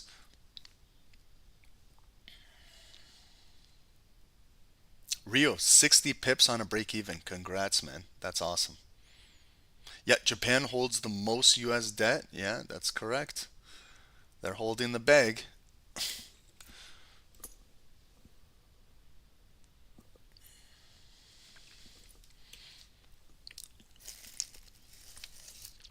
Okay, and now the time. It's 12:30 p.m. Eastern. We have a new 30-minute candle in the market. Take a look at your 30 minutes now. Like we have these are 30 minutes. We had that nice big push right here coming out of 7:30, pull back, holding, nice 30-minute breakout. These green boxes are my 5-minute levels.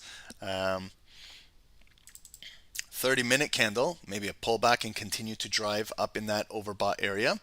Maybe we may approach that daily 2315 pivot up there.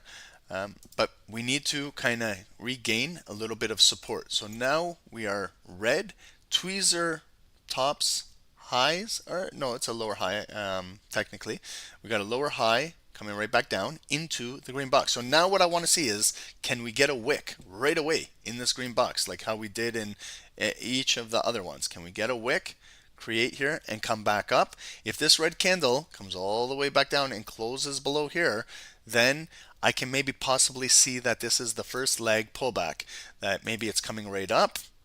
It'll come back down red. Maybe we get a physical close below there, but then I got to assume that the buyers will buy it right back up and come up. Then if it kind of makes a lower high or a double top, it could be potentially coming back down the neckline here, retesting this, and then that might be the sell. Can maybe easily take out that level and then come down and test down in here. Okay, so if you are ready, getting ready to maybe counter trade this bullish move, I would maybe wait for a second top, not just the first one, because the first one might come down red, you might go in and then it comes right back up. So that's why you always, when you're counter trading, you should always maybe wait for the second confirmation on the second top, because you can see clearly these single moves, they just came down quickly and went right back up. Was there a second top up here drop? No, there wasn't. This was a red candle that came down. Again, when it came up, was there a second top here that dropped? No, there wasn't. Again, it came right back up. This might be just one leg coming down. So that's what I'm saying. We got to watch for that second top. If it's not there, then it will continue driving and squeeze the shorts. Okay, so you have to be very, very careful when you're counter trading a trend that's showing us visually that it is very bullish. Okay, now we do have a nice big bearish candle coming down with 90 seconds to go. So we didn't hold in this green box zone. It might close below there. So assume maybe it will come right back up. This is then where we can start to identify the tops. Again, you got to be patient in here. You can't just, unless you want to jump in on one red candle. And if you feel like this is the time when it's going to really flush, that's up to you. Other traders, when they're going against the trend, if they're looking to sell, they wait for the second top, they wait for structure to close. This candle hasn't even closed yet as I'm speaking. So if you just jumped in right there, look at it, grab the wick and it's coming right back up. So sometimes you can't just look on how a candle is moving. You wait for it to close. Like that looked, remember, it was a really big bearish engulfing. Look at, they flipped it. Now it's turning into a bullish pin bar. It could break out into a hammer and continue driving. And you see what I mean? Those sellers got wrecked on that candle. I'm waiting for, I told you, a second top. It's not there. That's a single pullback and drive. They just sold right off into an area of demand. That green box right there. Yeah, it did break down, but look at it. It's a hammer candle breaking right back out.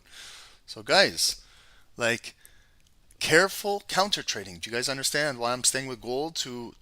Because I know a lot of you guys are looking to hit that sell button. I'm trying to prevent you from doing that. If you're in buys, you can continue to keep your buys.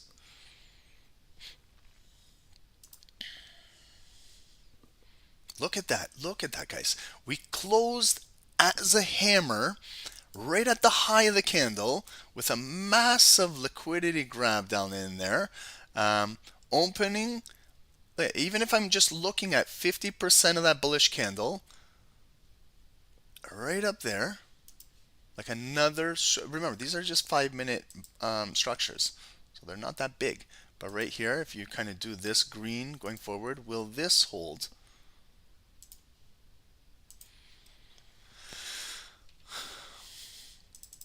Now, okay, so you see they pushed it down right there. We tapped into that RSI strength of 70. Now they're bringing it down, okay? So again, it might come down, but there's a long wick. There's a long wick. It might come down, again, down in here, catch a wick, and go back up and create a higher low. I'm waiting for maybe volume to start to close red down here, and then this is, again, one bar coming down. I might have to wait for that second one. This entire move is one leg going up. Now it's coming back down. It could do exactly what it just did on that previous bar and then come back up again. Then maybe I'm looking for a second rejection here, red, to finish off two big rejections.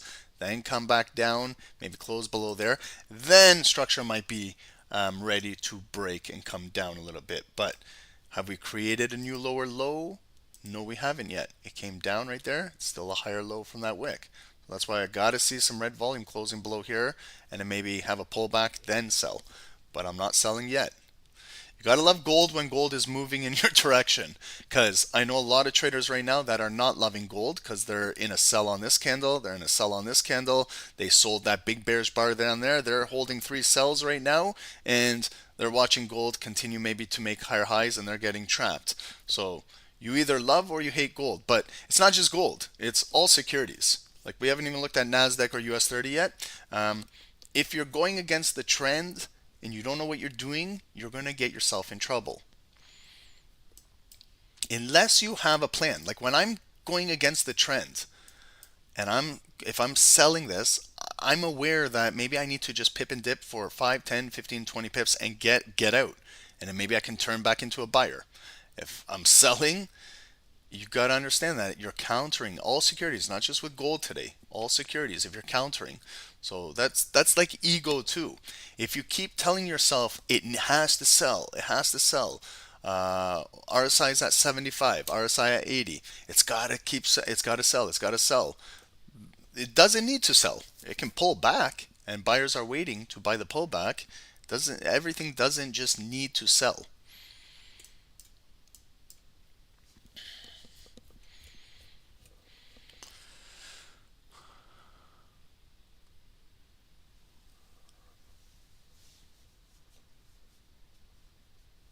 Yeah, you're right, Carlos. A lot of that agreement, that 50-year agreement, was that the U.S. would supply military and things like that. So you're correct about that. If they do ask for military, then yeah, it's no. There's a lot that goes into those big agreements, but you see that 50-year contracts affects our lifetime.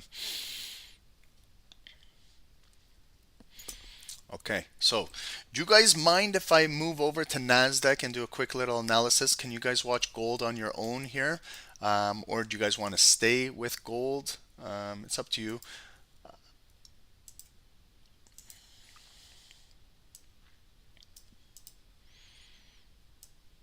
It could be building its like some structure right here. We could see something happening.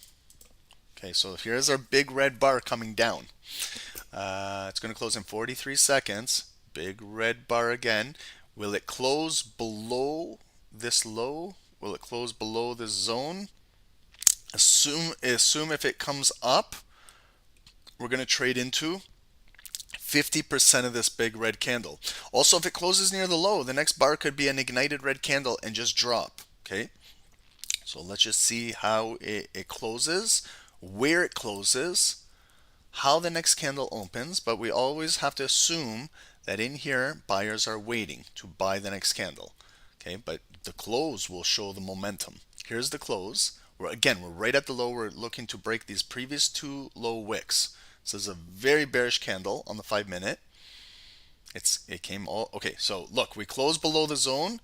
Right away, what I do is I flip the green to red to see if initially this will hold as sellers. It's open green right there at the equal low, and these are those green buyers that are coming in. But will they get rejected now in this red box? Will we see a wick in here? Will we see it come up to maybe test? What is half of that candle? Open, close, half of it is right there. Okay, so now I look at that bigger body candle, the red candle right there. I place my halfway line right there. So you see now how we're coming up green. We just came up right there. That was the high. They pushed it down. Now we're getting more volume. We're coming right back up. Are we going to test into 50% of the volume right there, or is it going to be a lower high? Pushing it down now. So now we've established where our neckline is. This is our neckline. So I kind of don't want to sell because this is still a area of support. Now we got rejected, coming back down. But remember, we opened strong. Will this candle now flip red? Will it turn into a bearish pin bar or a shooting star? Yeah. Okay, so we lost our buyers initially. Now, you could initiate a scalp sell. Okay, you could. Or you wait again because it could just pull right back up. You see, if you're still selling this, it's one leg. You're still working this one leg. Yes, you could get a flush that comes down, but are you mentally and prepared for maybe a pip and dip and get out? Otherwise, we have to wait. I know it sucks, but we've got to wait for more structure. Like, see how it's coming down? It may come back up. And then we got to really see a lower high here, a lower high here, or maybe that second top. And then it really will have more momentum to push down. And then if you are selling, you are still counter trading this this trend right now, okay? But now I know some of you guys use a 9 EMA. We just tapped right into that 9 EMA, this green box, right in there. Might find some buyers. We might break low. But this is one leg, guys. You know, like a capital M, you have one leg that came up, and this is our next leg coming down. Maybe it will make a neckline right here, and then we watch it come back up. But if it comes back up, I'm flipping these boxes now. This is no longer green, this is red now. Maybe I'll get rid of this box in here because it's too tight, and then you guys can watch the 9 EMA in here, okay? We'll get to Nasdaq, guys. I'm sorry. But there's just sometimes it's always at a critical moment when we want to switch charts. This is a very critical area. This is the development of the neckline. This is, guys, you need to understand, learn what's going on right here. Because if you learn what's going on at this neckline, you'll learn what's going on with Nasdaq's neckline. You'll know what's going on with US 30's neckline. You'll know what's going on with Nvidia's neckline. You'll start to learn more. But I know everyone wants to just get to the charts. But I'm telling you, if this was me, I would not be taking my eyes off of gold right now. I wouldn't. I don't care how US 30 or Nasdaq is trading. I would be watching this area because this could define the next leg coming up, or maybe the next possible leg breaking down. This is a critical moment in the structure.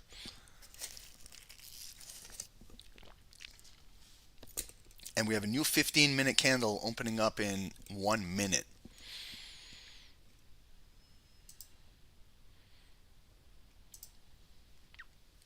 Okay, and you see how we've developed this spin top candle right here? There's a lot of indecision in the market here because this is where you have a tug of war. This is where the sellers are pushing it down, the buyers are bringing it back up, the sellers are pushing it back down, the buyers might bring it back up. We might close again right in this box in here, and then it's anybody's candle. The next candle, anyone can take it. The buyers can step right back in and take it, or the sellers can step in and take it down here. So it's very, very critical, and it's the close of a 15-minute candle as well. But this is where you gotta be cautious here. You can't always assume that we're gonna go up bullish or we're gonna break down bearish here. Let the market decide the direction here. Okay, here's the close. So we closed as a bearish spin top. What I mean by bearish spin top is spin top had the 50-50 neutral, but it closed with a red body. So we have to give the benefit of the doubt that the sellers are still in control of this candle, maybe 55-45 split down the middle. Like, it's not exactly a 50-50. That little tiny red body, you got to give them maybe 55-45. So it's still, to me, it's still a 50-50. It's still neutral. And then you got green candle stepping right back in. Could be taking it up. Will they take it up to the previous high? Will they get rejected with a lower high down here? Will we get some red bars closing below this neckline? Because this is where our structure is now. This is where the sell-off could take place. Or the next leg could be buying, and when we buy it right back up and maybe take out that high. Or you're watching for the double top. So a lot going on. A lot going on gold.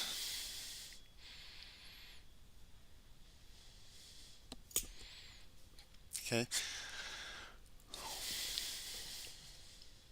But let me do Nasdaq quickly, and then we can come back to gold and Nasdaq just right before 1 o'clock. Are you guys confident that you guys can watch this area without me on here? Are you guys good? Do you guys have, like, do you guys understand what I mean by this neckline area? And you see how it's kind of, we lost a little bit of volume in here because it's still consolidating in this range.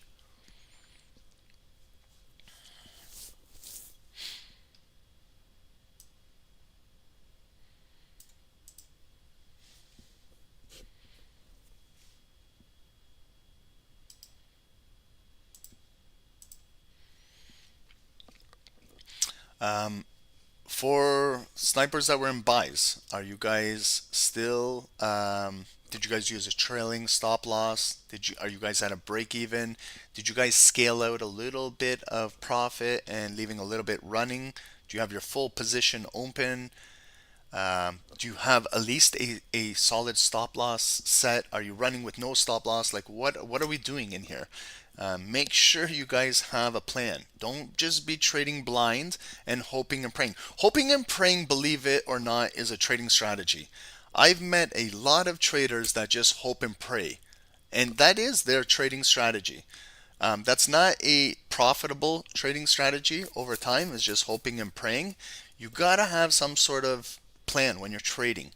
You got to know what you're doing, where to take profit, how to scale out, how to lower your risk, how to place, how to trim a little bit of profit going into a high of a trade. These are things that you need to learn. Like, it's hard for me to explain every single day if you guys are not implementing this into your trading routine.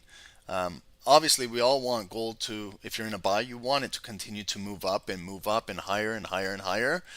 If it was like that, trading would be really easy. If we just buy on an uptrend and hold it, and it just continues to go up and with no pullbacks, nothing, but that's not how trading works. Okay, so you got to have a little bit of a plan, just a little bit, and don't feel bad if like you take out money and it goes higher. Okay, that's another thing that ruins traders' psychology. Okay, we know, yeah, there's going to be days where you're going to make a little bit of money and you take out and then it goes higher. But there's going to be other days where you're in a trade and you don't take out and then it dumps on you. And then what are you doing? What are you saying then? So just don't worry about the hypotheticals. Just have a routine that you know every single day. Like how I said, this is an area of development of the neckline. You have to be very careful. I've seen this pattern play out probably a million times, so that's why I'm cautious at this level. I could have gone into a sell there, I could have gone into a buy, but I know that this is where the market tends to really frustrate traders in here. It doesn't really give a bias of the direction. This is where the market might be accumulating for its next move. And anything can happen here. Like, it could continue selling off. So if you continue thinking that this is going to continue to move bullish, you might be getting sucked in and then they drop it down. If you think that it's going to continue to sell down here and you keep adding sells, you might be getting sucked in and then it's moving away from you and then they're going to squeeze you and then it's going to be a new higher high. I might need to wait to see how this candle closes in here. Maybe flip this, now closed above. Okay, so flip this box now green, because now if it continues to move with uptrend, this is where maybe I could put a pending buy in the market at 50% of this green candle, like right in here, and see if it comes down red or right here, taps right into there, or just a small doji and ready to drive out of here. So this is our neckline. So if I'm going to sell gold, I'm going to look to place maybe an alert down here and sell gold below 23.11, right down in here. Depending if it comes down with a lower high or a double top rejection down in there. That would be where the possible sell could happen later this afternoon. Like right there, how we came down, see, came back up now. This is the actual physical double top. It might come back down, but we need it not just to come down in the green box. We need it to close below, flip green to red, and then there's the possible continuation to the downside. But right now, buyers are still holding. This is a higher low. holding 50% of this body, holding the 9 EMA, and continuing to drive up. Okay. Ahmed, are you saying that we must use a stop loss? No, I'm not saying you have to. You can do whatever you want. If you feel comfortable trading without a stop loss, do what you got to do. I'm not telling you guys anything what to do. But if you want to last as a trader for a long time, you have to have some sort of stop loss. Unless you got a ton of money that you got, you don't need to use a physical hard stop loss. You can use a mental stop loss, and that's what I do. I use a mental stop loss when I trade. I work out how much I'm willing to lose on the trade. I work out the zone. I add it up in my head. If I'm risking $200 on this trade, I know in fact that I can lose $200. That's my maximum risk. Whether I put in a hard stop or a mental stop, I'm around $200. But I do trade with a stop loss. If you don't, that I'm not telling you to. That's on you. But I hope you're doing really well with trading without a stop loss, and I hope you can stick to. I don't know. I don't know what to say to that. I'm not here to tell you guys what to do. What I'm here to do is I'm going to start off with Nasdaq now. Guys, I'm not here to tell you what to do. Okay, if you have a method for your stop loss, you do what you guys got to do. Okay, Nasdaq. Okay, so look at it. Nasdaq broke out of here, continued to push. Now we're consolidating. Right, look at it. It tried to sell, came down red, back up, came down red, back up, came down red, going back up. Here's a nice little trap box right there. Yes, it could eventually start to go down in here, or we could just continue driving back up. There is bearish hidden divergence on Nasdaq on the 5 minutes. You see how the strength of RSI is moving lower and we're kind of consolidating. That's bearish hidden divergence. We don't have any red volume closing below there yet to continue to push us down. Maybe let's do a quick little top down and maybe we'll see how it's moving. Daily of Nasdaq. Okay, you guys all know Nasdaq is unbelievably bullish. Okay, it holds a lot of tech securities in here. Higher highs, higher lows, higher highs. I'm going to do a little bit quicker analysis here on Nasdaq, but just some key areas right now. Like if you don't see this area as resistance, I'm not sure what to say to you. This is resistance. Okay, we came up multiple times, got rejected, multiple times, got rejected, multiple times, got rejected, then they sold it down to there. So just bring this level into the future as far as you want, and the volume is above us, so this is a green zone. Okay, and then you can see that big Friday, May 31st, that big red day. Okay, do you guys remember that day? That was Berkshire Hathaway had that glitch in the markets where Nasdaq, S&P, and Dow Jones halted for a little bit. Berkshire Hathaway is Warren Buffett's security. It dropped down 99.9%. If you bought that dip, wow. But it was a glitch in the system and took out the low down there and continued to drive back up. That was Wednesday of last week. Again, areas. Okay, you can clearly see that this is an area of resistance, that wick to the bodies. Bring it across now. Now it's acting as daily support right in here. How far do you want to bring it across? Bring it how far, wherever you want. Okay.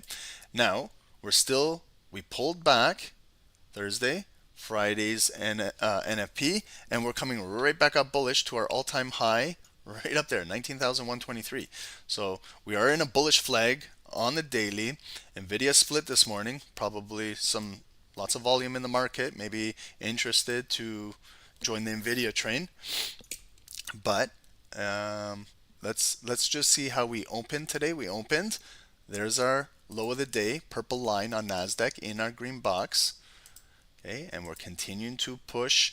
Again, key areas. Number one, where did we close on Friday? Where did we open? Was there any gaps in the market? That's what I like to look at. Was there any gaps? No, this is a side-by-side open, 19,000 exactly.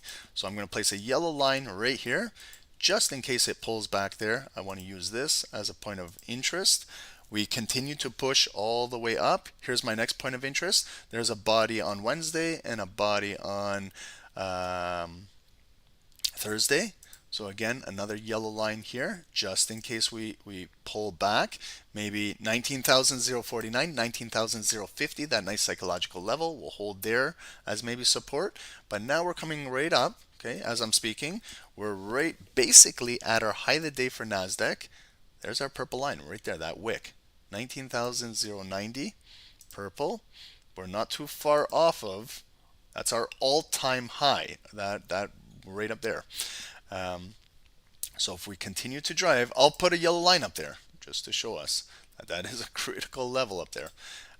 If we do drive up there, then all-time high price discovery zone. If we continue drive, where would we go? I would place lines at every 100 pip increments. So 19,123. Next one would be 19,200.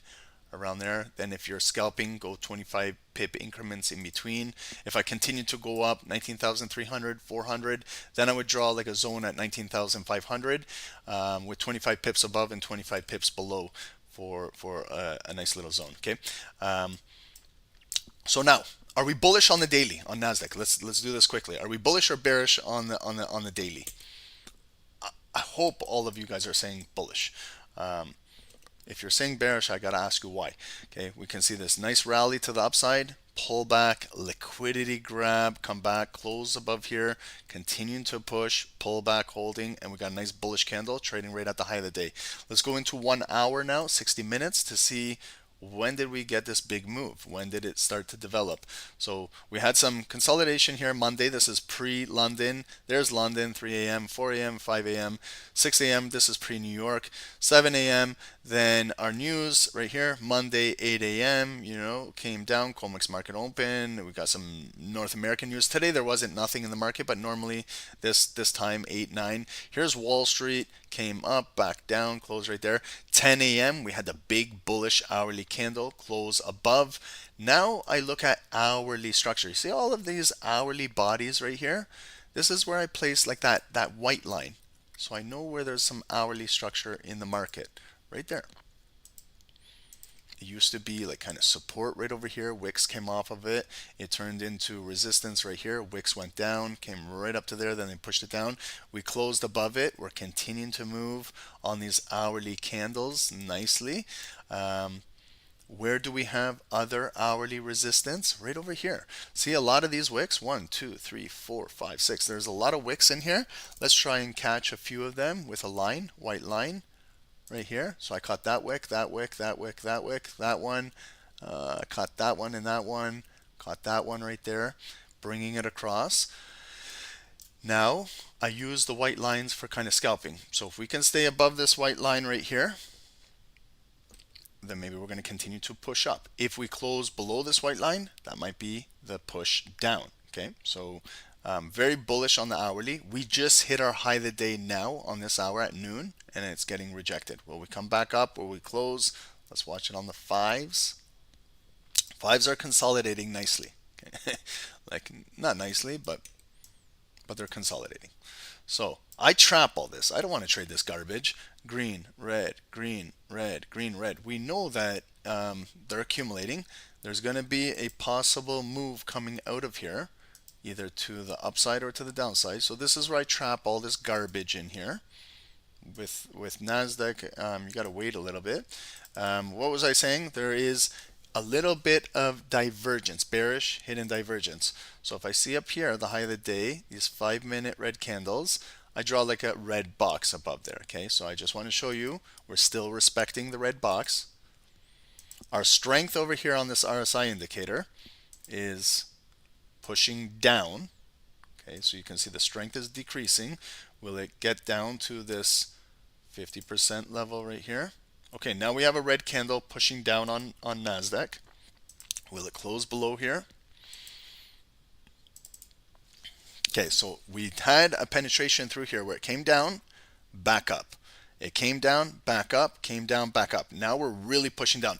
There's a lot of time on this candle, 4 minutes. Okay, so this is where sometimes I like to watch on the 1 minutes. This is the 1 minute candle that's closing in 10 seconds right now. So it's a big, it started the first 1 o'clock. It's 1 o'clock, 1 p.m. right now. So this is an hourly momentum move. But look, let's see where this will close. There's the 1 minute close. So we did close with the volume below there. Let's see if the next 1 minute candle opens green right away. Open green. Will it get rejected right now at that key area? Will they push this green candle down? Okay, it's coming up green. These are 1 minute. These are 60-second candles. 50% of that last 1 minute candle open close is right around here. I want to see this green candle now get rejected. There's the rejection. But does it have a short wick or long wick? Okay, also look at that. Now it's coming down. So it came up, pushed down. Again, it's still green. Has it flipped red? Now it flipped red.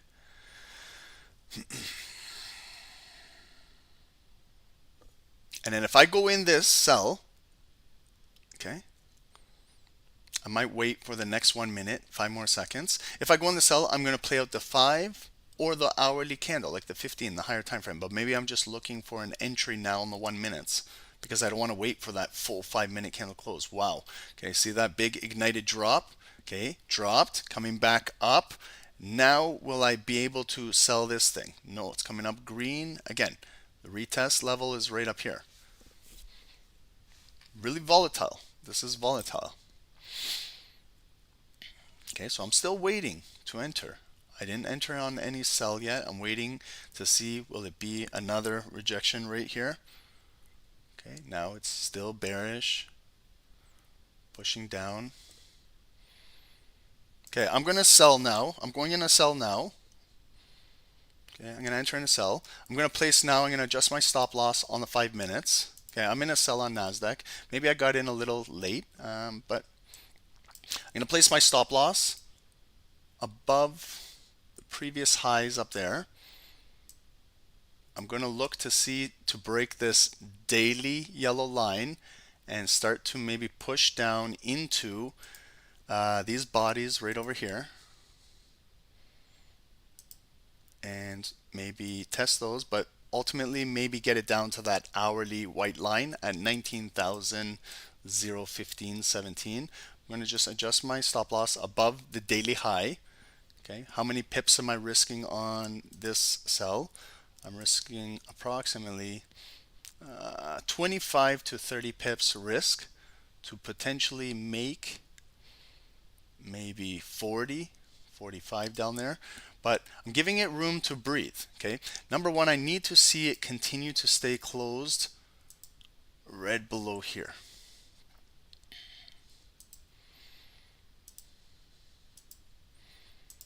We'll see if it can push down. So I'm just personally in a sell on Nasdaq right over here. I'm going to put it side by side with gold.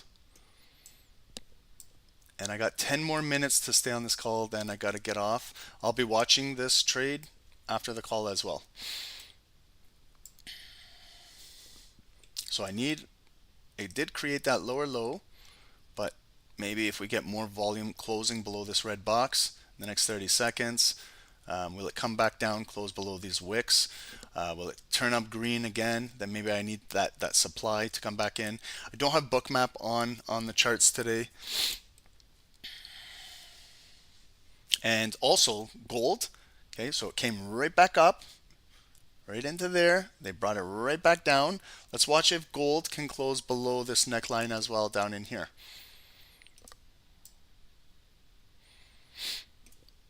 Okay, so that's an ugly rejection, nasty rejection, and it's closing back above here. Okay, so it's not great for my sell, not great. But what I need now is continued selling supply to absorb these buyers at 1 p.m. and maybe continue to close it back below here. If it's reversing back up, then that's where my stop loss is, because I don't want this to break out and continue to drive. Okay, that's where my stop loss is. I use a manual stop loss. So I'm watching right now. If it does get up there, I might have to close this trade out. I could hold it longer. Yeah, I could trade and say, yeah, I could give it a little bit more room to breathe. I could give it a little bit more room to breathe, but I don't want to, because if I do, it will continue maybe pushing out, and then I'm going to lose more pips. That's my maximum risk on this trade, is going to be 30 pips on this. Now I got to see, it's right back in this consolidation area. Will the sellers maybe absorb these buyers and continue pushing this down?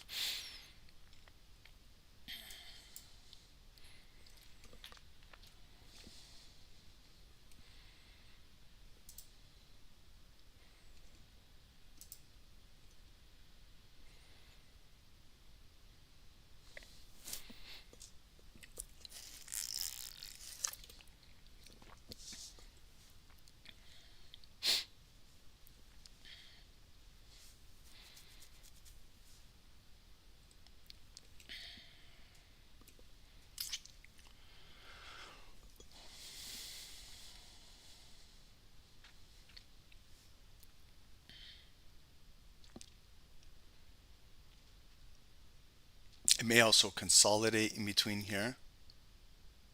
It may push down and close back red below there. That would be nice in my situation if it can come back down and close below there red.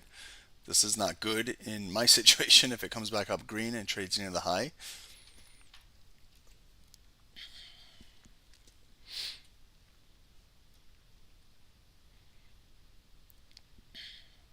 And gold is still holding the trend up. Higher low, higher low. So the volume has not came back down to that neckline to close below. I went in on a 1 minute impulse.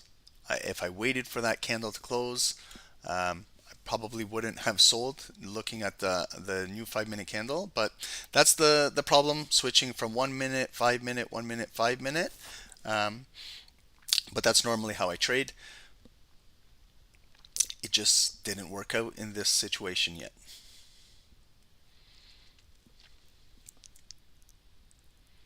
That was a good one. Yeah. Everything, guys. You know, like Dow could be good today. Nasdaq is good. If I went to Nasdaq, Dow. If I went to Dow, Nasdaq. If I went to gold, Nasdaq. It doesn't matter to me. It doesn't matter what we're trading. But if Dow is trading better, stick with Dow Jones. You know, to me, it's all price action. Same stuff. But I do love Dow. Joshua, I do love Dow. Nasdaq is not my favorite, but when I'm in a trade, I'm in a trade. I don't make excuses. I could have chosen Dow, but kind of went with Nvidia today. But whatever. Anyways, let's break this down. Okay, so we came up. Yeah, it was a nice big green candle. It's a lower high below those bodies, below there. So we are still respecting upper resistance structure, but the candle's coming back down red. I need it again to close below this red box, below this wick. I don't want to just come down here and catch a wick. Then we got to go through the routine coming back up. So in the next 60 seconds, can we get a nice bearish shooting star bar close back below here? That would be really nice to help this sell move. Okay, so again, watching it last 50 seconds here.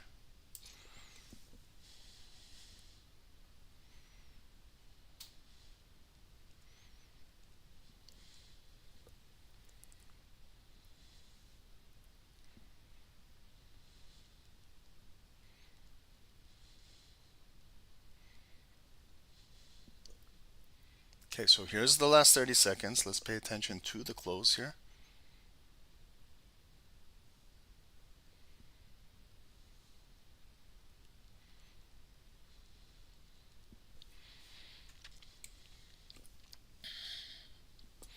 Okay, so we got that push down. This might be our first 5 minute candle that closes below. Remember, I took a quick little sell on the 1 minute, but okay, so there's a close. We got pretty much an ignited red bar. We need to take out these wicks right here. Like,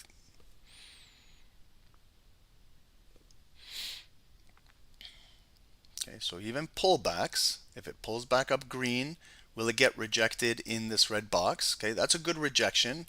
Again, but coming right back up a green, will they reject it? This is volatility.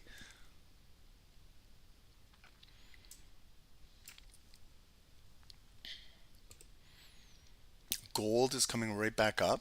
Let's see if they can reject gold down. If not, if gold trades above here, guess what? It's going to probably break out, continue to break out up to 23.15.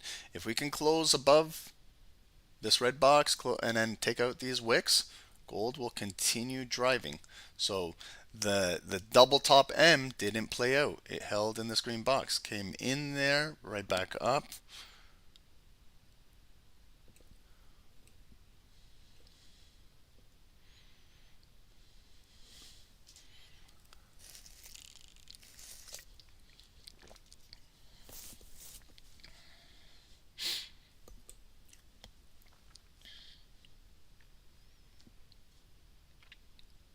So we got this little spin top candle just hanging around here. We might have to wait for this candle to close, then it will be 115. We might get 15-minute momentum in the market. Who knows, but I need more red volume to close in this kind of gray zone right in here.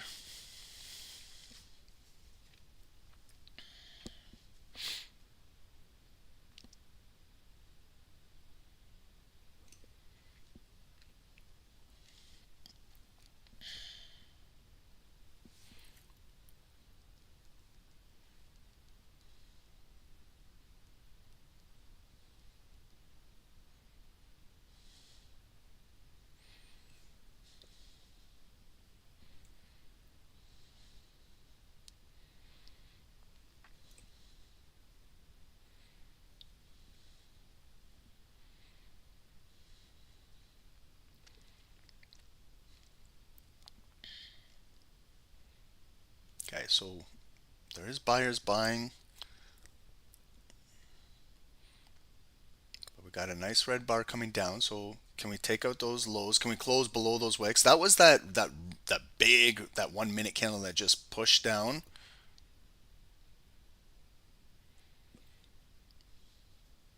We might get that candle bar again closing. We'll judge 50% of this volume. If we keep pushing down, where will we get 50% of it?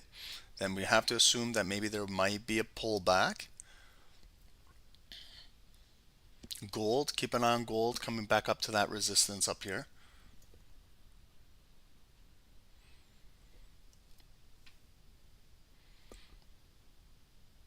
Okay, so I'm like right back, just right, but I held in drawdown. But do you guys see how I just placed my stop loss just right above that daily high, getting rejected at those wicks.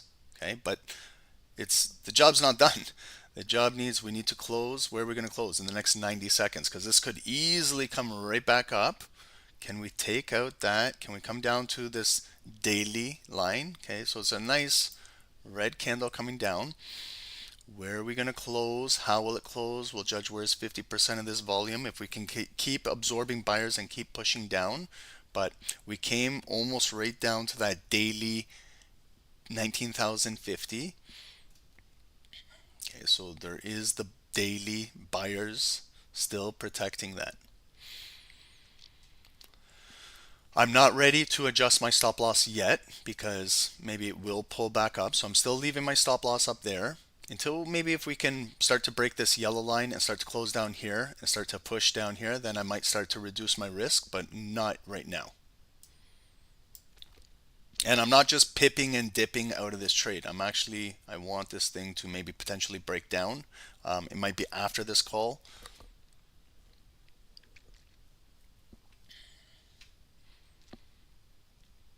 Okay, so we got 20 seconds to go. We have lower highs, a new lower low that was created, but right near that real that heavy daily point of interest, 19,050. That's where the buyers are still holding that position. Okay, so there's our close. What's half of the red volume? Where is it? So we opened, we closed. Half of it is right there, right at those wicks, kind of right there. So if we can stay below 19,064, 65, even if it comes up green, green, green, we want to maybe sellers to absorb it right there and maybe continue to push down. So then I kind of lower my supply box, like maybe down to there. Look at the 5-minute structure to the left right there.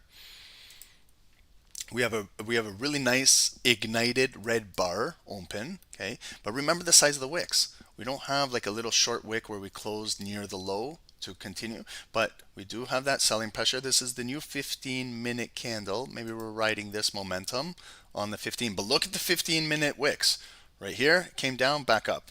That was at 11:30. 11:45, we came down, back up. 12 p.m., we came down, back up.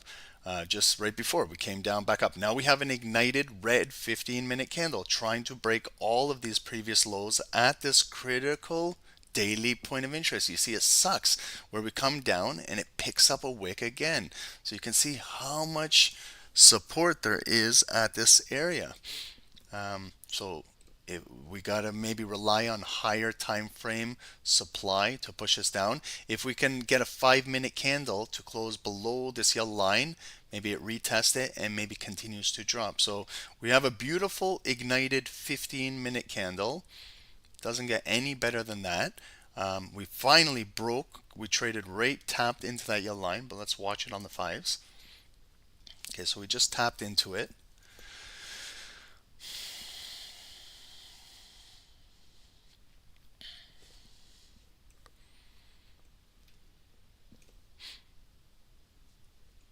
And gold too. Okay, so gold is playing games. It came right back up there to the red box. Again, did any green volume close above there? No. Got rejected, coming back down, testing that red line that we had before, 50% of that red candle. So you see how it's static and can be continued to be retested and respected.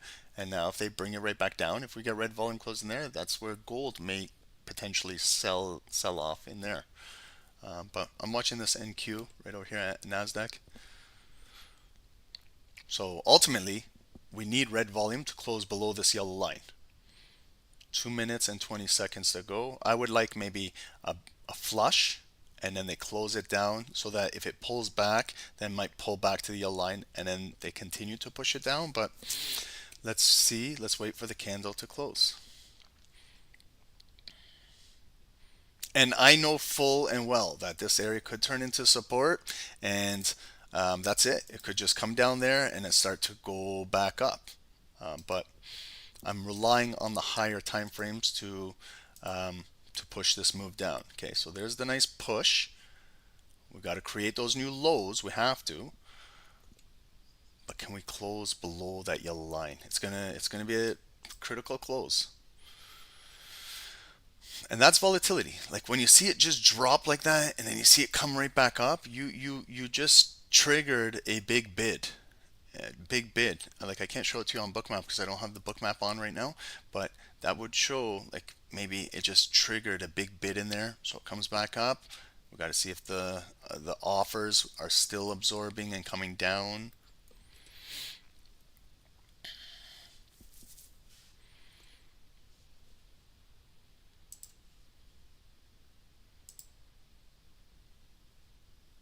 That was a 15 pip drop, but again, I'm risking 30 to make 15. That's probably not the greatest R&R, so that's why I'm still letting this trade to get to that bigger move. Maybe it's my greed, I don't know, but there's a lot of support down here.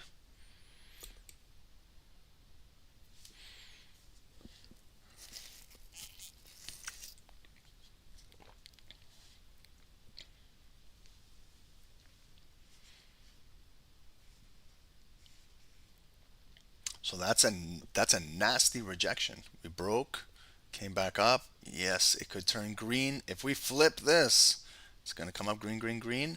Maybe trade up into this red box right here. Yeah, that's an ugly rejection.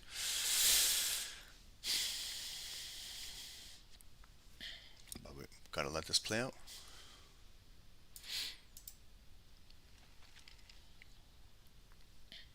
Okay, so it closed as a pin bar. It was a roller coaster of a ride. We came red ignited all the way down. We took out that daily point of interest, triggered a big bid in there. It came reversed all the way back up, closed right here.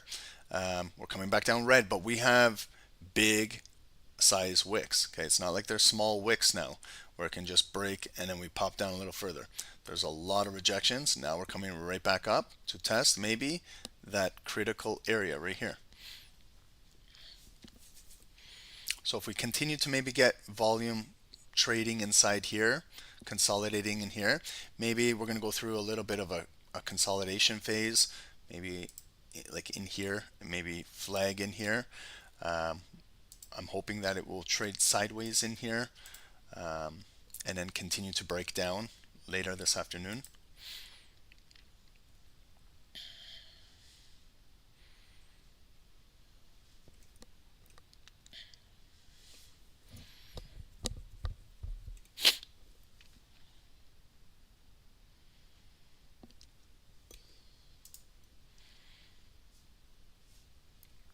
Okay, so we came up green, tapped right into that red box. They rejected it back down. It's coming back up. This might be maybe a spin top candle in here. We're about 8 minutes away, 9 minutes away from 130. So we're going to get a new 30-minute candle in the market. So maybe we get some sideways action. We'll see what they do. Next 30 minutes might come back up green in here, or maybe we'll continue to break down and attempt to take out this yellow critical daily point of interest right over here.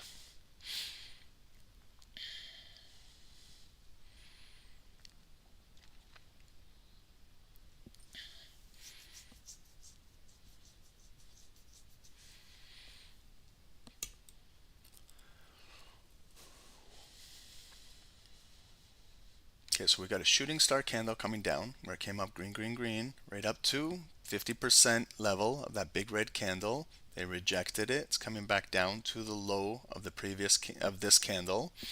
The buyers are waiting there, coming back up. This is spin top. Okay, so 2.5 minutes, half the candle is exhausted. This is a 5-minute bar. It's 2 minutes and 30 seconds go. Half of it is gone. Now we got to wait for the second half of it. Can the sellers push it down, keep absorbing these buyers, or are the buyers going to keep bidding it up? So then if we go to higher time frame, 15-minute candle, the 15, okay, if we're looking at the 15, say opened, green, green, green right there, kind of came back all the way down. But we did on the 15-minute take out that daily point of interest, but that's when a big reversal came back in. Where will this 15-minute volume close in the next 6.5 minutes? So long time to go. That's why I kind of break it down on the fives to watch each individual 5-minute candle.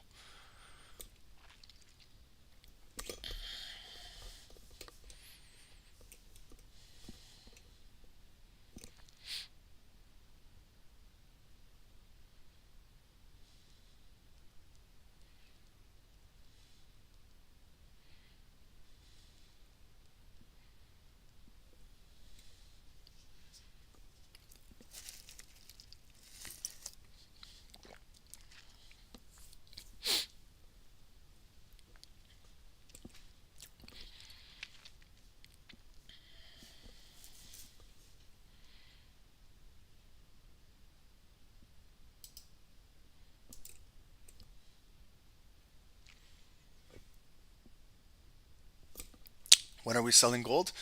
This is going to be an impulse move right now. Okay, so 45 seconds to go. Oh my God, everyone's calling and texting me right now. Worst timing. Okay, so I would wait to see if this physical bar will close below here. Maybe, and then again, watch. Is it closing near the low, right at the low? Will you get an ignited red bar drop? Will you get a pullback? Assume then maybe focus on where's 50% of this red candle. Get ready if it closes below.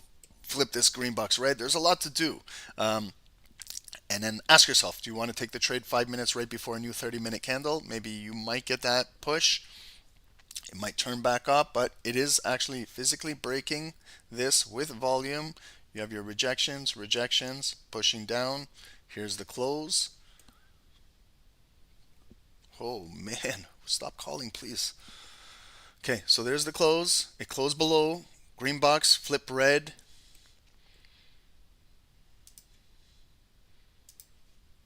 Okay, where's 50% of that red candle? Open, close. Half of it is, it's going to be a red line right there at 2311.4050. Okay, so if it pulls back up, you want to use this as resistance. But if it drops, like it depends on you. If you want to sell like right now, that's up to you. I would recommend placing stop loss above a little bit, either above this structure or above the top of the box there. Maybe wait to see if it will pull back and then drop. But if you're just looking at the candles, this one closed. I don't want to trade two at a time right now. Okay, I'm still focusing on this Nasdaq. I got to break this down. Nasdaq right now closed near the low. Okay, so 125 now. They're bringing it right back up. Where's 50% of that Nasdaq candle? Kind of that consolidated box where I had it. Testing it. Now pushing back down. Can we exhaust these buyers and continue to take out this daily yellow point of interest? Maybe close below there going into 130. That would be something if we can close below there. Gold could be getting ready to drop. And then guys, I have only 5 more minutes maximum and then I got to get out of here. My phone is blowing up. I got to answer all of these calls. Oh, there it is. There goes Nasdaq. Get ready, guys. So now, okay, there's the drop. Now my stop loss, I'm going down to break even. Okay. Okay, so no matter what on this trade, I'm at a break even. I'm in profit right now, 20 pips. But can we get that? Can we get that close? Maybe to get down to that 30 pip. Okay, so this area, can we close below there? Because I'm getting ready to draw my box there. Like I'm already kind of predicting if it closes below there, that's a zone, that's a zone. I could continue to stay below that red. Yep.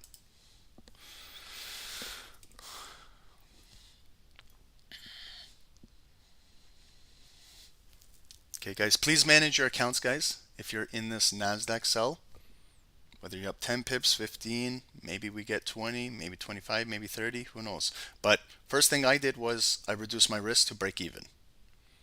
It was in drawdown a little bit, still stuck with it. I gave it enough room to breathe. I know I entered too early. I look back at it now, I entered on that 1 minute candle, and that was that 1 minute drop, and then it popped right back up. I should have waited for that full 5 minute candle to close. Probably I would have saved myself drawdown, but it is what it is. Now we're going into 130.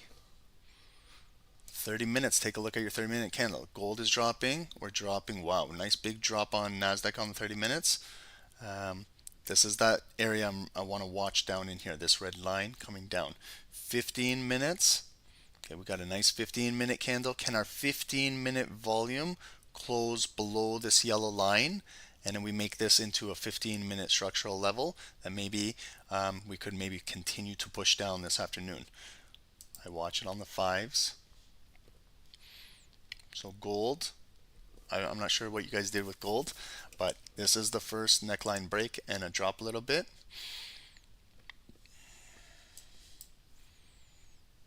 Guys, like the call, please, if you guys can. We only have about 5 more minutes. There's quite a few viewers. Thank you, guys. I appreciate you guys. Subscribe to our channel and join us daily.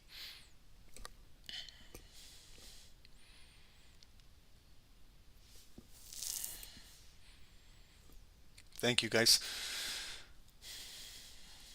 Okay, beautiful. Okay, so now that was that red line. Okay, structure, 5 minutes, 11:15. Remember, we started our call at 11. Okay, so we started our call right here at 11. We had that push up. It pulled back and it held there. So we're breaking. Hopefully, we can break the support of the start of our call. Right there. If it taps in there, that's where we had the wicks, and then that's where the market reversed. Okay, so but we're coming down with higher time frame. We're coming down with 30 minutes. We're coming down with 15 minutes. So you can scale out there. You can close the trade there. You can continue to hold, but the market is telling us this was physical support. Now here's the close. We're 130. Okay, so it just broke. We have no wick, so we did close near low. Really quickly locate 50% of this big red candle. Open, close, half of it is probably right there. Okay, so I want to now kind of drop this red box down to there in case it pulls back up. That could be my new red zone right there. Okay, if we can continue to push, we got to break this wick right here, right there, 19,000. Yes, there it is. Break there and do what you guys want. Okay. There we go. Guys, that's 25 pips right there to the previous low of that wick right there. Okay. Guys, I'm going to close this trade. I'm grabbing 25 pips out of the market because I got to end this call. So I'm grabbing 25 pips. I'm closing the entire trade. I didn't even scale out. I'm closing entire trade. Okay. That's all I wanted. That's more than enough. I got some shit to do, but that's it. Okay, so I grabbed 25 pips out of there. Day's work at the office, and it's good. That's it. Coming into work, getting your payday, and leaving the markets. That's it. Not being greedy. Gold. Okay, if you grab that quick little scalp on gold, it came all the way down to the green box. Again, if that's your style of trading, it did break and drop for a few pips, like 15 pips. It could come all the way back up to retest, and now you're just trading from one zone to the next zone. Okay, but I scaled out right there. That's good enough down there. Yes, I could have possibly held down to that white line, but again, I don't want to get greedy. 25 pips is more than enough. Yes, this thing could continue to break down. There might have to be pullbacks coming up to here. You might have to use this red zone to continue to absorb and push down. But that's it, guys. I have to get off this call because my phone was blowing up. I got a lot of people calling me right now. Guys, if you can join our free Telegram group on YouTube, it's pinned at the top of the channel. Please join this. Here's our website if you want to join up with us, stocksnipertrading.com. Our YouTube channel. Thank you guys for all the support, the likes, subscribes. SST Killshot. If you guys are interested in an expert advisor to maybe take your trading to the next level and you guys are familiar or want to learn about this, you can download a free demo and use the set files or create your own. And just message this group over here. There's a Telegram group with all of the snipers using this EA, and maybe learn something new in the markets, what an expert advisor is. Thanks everyone for joining. We really do appreciate all of the support, guys. I had a great call tomorrow. Oh yeah, see, like this is why I don't play woulda, shoulda, couldas. You know, like even as a scalper, you see how gold dropped down to that green box and it coming right back up. See how the red candle, like we, first of all, we broke that daily point of interest. That wasn't easy to break. We continued to break the previous low there as soon as 130 started. That's why I got out, guys, because momentum can switch at the 30-minute. So I kind of got that initial drop. That's where I grabbed the extra pips right at that wick, and I told you guys I'm out. And the woulda, shoulda, couldas. Yeah, I wanted to hold down to that white line, but you know, sometimes it doesn't happen. You got to understand that. You got to understand that yes, it could maybe potentially come down there. I know that it could, but it could also turn up green and come all the way back up here. And then I just gave away 25 pips to the market when I know that I have to respect these areas. So that's just me being more of a robotic trader. That's just me trading from line to line to specific lines at certain times. 130 kind of got that little quick drop, and that's it. And I'm happy with the move now. Now I look back at it, I review it. I look back. The only thing I didn't like about the trade is I entered on that 1 minute candle. On this one where it dropped, I entered and then it came back up. If I waited for that 5 minute candle, I probably would have started to sell right here. Maybe saved myself a little bit of drawdown. But it's live. I can't change anything. As long as you guys understand where I kind of place my stop loss. Sorry, it was on this candle bar. I'm sorry, right here at 1 o'clock. Took that sell and then it came back up. But my stop loss was above structure. I gave it room to breathe. 30 pips to breathe. I didn't get the 1-to-1 for 30 pips, but ultimately came back down. I brought my stop loss to break even and grab some pips out of the market. But I don't normally trade Nasdaq. I'm more of a US 30 guy. So Wednesday when we get back in the markets for FOMC, FOMC will be a 3-hour call. We're going to start at 12 p.m. FOMC is not at 2, but it gives us a lot of time to take our time, do top-down analysis. We'll do a nice thorough analysis on gold, thorough analysis on Dow Jones, and a thorough analysis on Nasdaq. And we'll watch all three of them on FOMC. Tomorrow, guys, I apologize. It's a day off for me. I'm taking my daughter and her grade 2s. I'm a volunteer for her class trip all day from 9 till 2:30. So I won't have time to stream tomorrow. So join Dave in Wall Street and Shahab in London. And we'll see what happens tomorrow, guys. If you are still in the trade, I don't know if you are. It came up green right into the red box, pushed down, came up again, pushing down. Who knows? Maybe this thing will continue pushing down here after the call. If it closes above here, this red box, you might have to flip it green, and then Nasdaq might start to come back up. But that's it, guys. I got to get out of here. Have a great day. Thank you guys for joining. I appreciate all of you guys. Make sure to come on our sessions daily. We do a lot. We're going to do some different things here. If you're tuned in daily, then you can start to get more comfortable with what we're doing here at SST. And we got a lot of fun things coming up. Okay. Yeah, it is coming back down. Hopefully, I don't know, guys. If you guys are still in, I hope it continues to break down. And then just keep an eye on this area, this white line. If it gets down there, 19,018. I don't know if you guys got a runner. Maybe it gets down there. It might be a 40 pip move coming down. But this red box is still holding supply. Okay. The woulda, shoulda, couldas. Could I have held? Yeah, maybe this, that. Who cares? That's trading. Don't let it haunt you. Just get your money and get out of these markets. Okay, thanks, guys. God bless. Have a great day. Thank you, everyone on Zoom. I appreciate all of you guys. Thanks, guys, for joining. Everyone on YouTube, I appreciate all of you guys as well. Have a fantastic day. Start of the week. It's just a Monday. We got a lot going on. There's CPI. There's a 10-year bond auction. There's FOMC, there's PPI this week, there's a 30-year bond auction. There's a lot going on, so please trade safe, trade careful, and continue learning on a daily basis. Thanks, guys. Peace out. Have a great day.